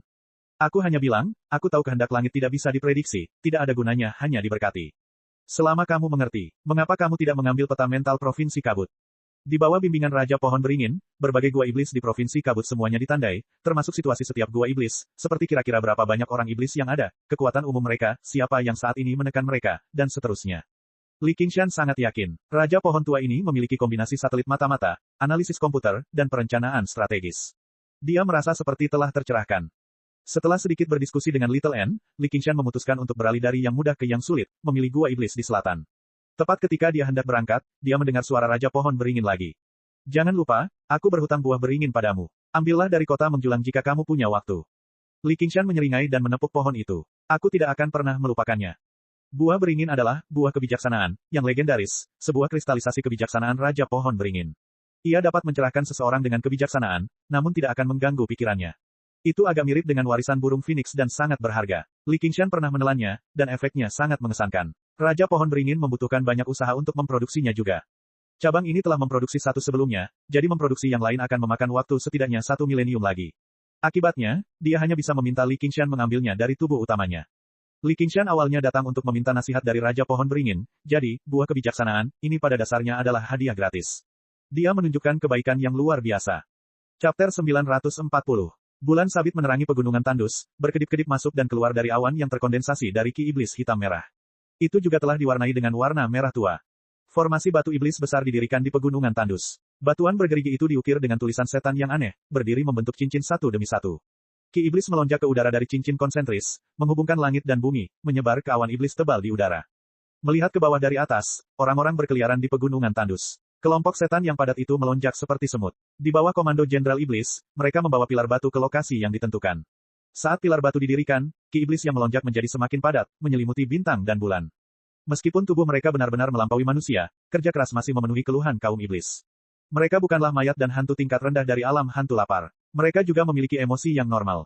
Retakan. Dengan suara cambuk yang tajam, pengawas kaum iblis bertangan 4 dan berkaki 4 mengayunkan cambuk logam di tangannya, memukulkannya dengan kejam ke kepala kaum iblis yang malas. Otaknya segera meledak, dan dia berguling menuruni gunung. Inilah nasib siapa saja yang berani mengendur. Teruslah bekerja. Jangan berhenti. Pengawas kaum iblis menyapu cambuk logamnya dan memandang ke bawah gunung, tersenyum kejam. Mayat kaum iblis yang bermalas-malasan berguling sampai ke kaki gunung, lalu berhenti bergerak. Beberapa saat kemudian, mayat itu tiba-tiba melompat, bergegas ke dalam hutan dengan separuh kepalanya diam.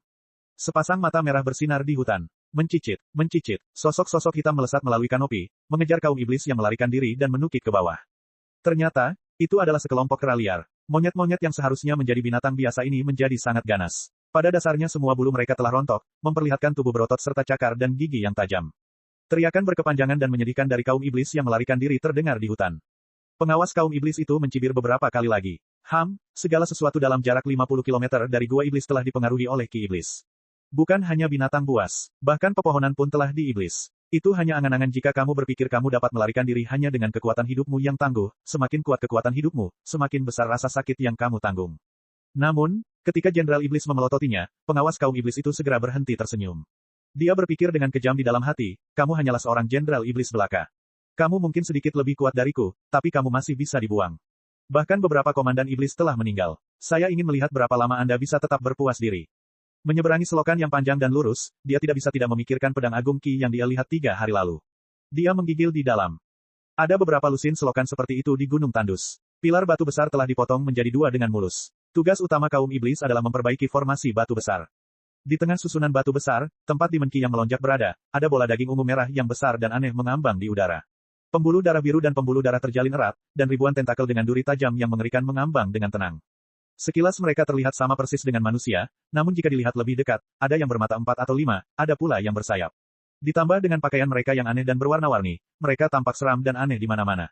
Pada pandangan pertama, mereka hampir persis sama dengan manusia, tetapi setelah diperiksa lebih dekat, beberapa dari mereka memiliki 4 atau 5 mata, beberapa memiliki sepasang sayap, dan mereka mengenakan pakaian aneh dengan berbagai warna, memberikan kesan yang mengerikan dan mengerikan. Perasaan aneh. Sekilas mereka terlihat sama persis dengan manusia, namun jika dilihat lebih dekat, ada yang bermata 4 atau 5, ada pula yang bersayap. Ditambah dengan pakaian mereka yang aneh dan penuh warna, mereka memberikan kesan suram dan aneh. Bulan berkelap-kelip masuk dan keluar dari pandangan. Kelompok setan saat ini sedang dalam ayunan penuh. Bola daging ungu merah itu tiba-tiba bergetar, dan ribuan tentakelnya tegak seolah sedang mencari sesuatu. Itu sangat hati-hati. Pak, Komandan Iblis mulai bergerak. Seperti patung yang hidup kembali, mereka membungkuk ke arah bola daging ungu merah dengan sopan. Pembudidaya pedang itu telah datang lagi. Aktifkan formasi 12 benteng iblis yang tidak menyenangkan dan bersiap untuk pertempuran. Sebuah pikiran tak kasat mata terpancar dari bola daging berwarna merah keunguan. Orang-orang iblis mengesampingkan apa yang mereka lakukan dan berpencar dengan keras, berkumpul menuju gua iblis di tengah formasi batu besar. Pengawas kaum iblis mengayunkan cambuk besinya dan mengirim beberapa kaum iblis yang menghalangi jalannya untuk terbang. Dia melangkah maju. 12 pilar batu di bawah kaki 12 Demon Marshals tiba-tiba menyala dengan cahaya iblis. Pilar batu di pinggirannya juga menyala. Dalam sekejap mata, semua pilar batu menyala, menerangi seluruh gunung tandus.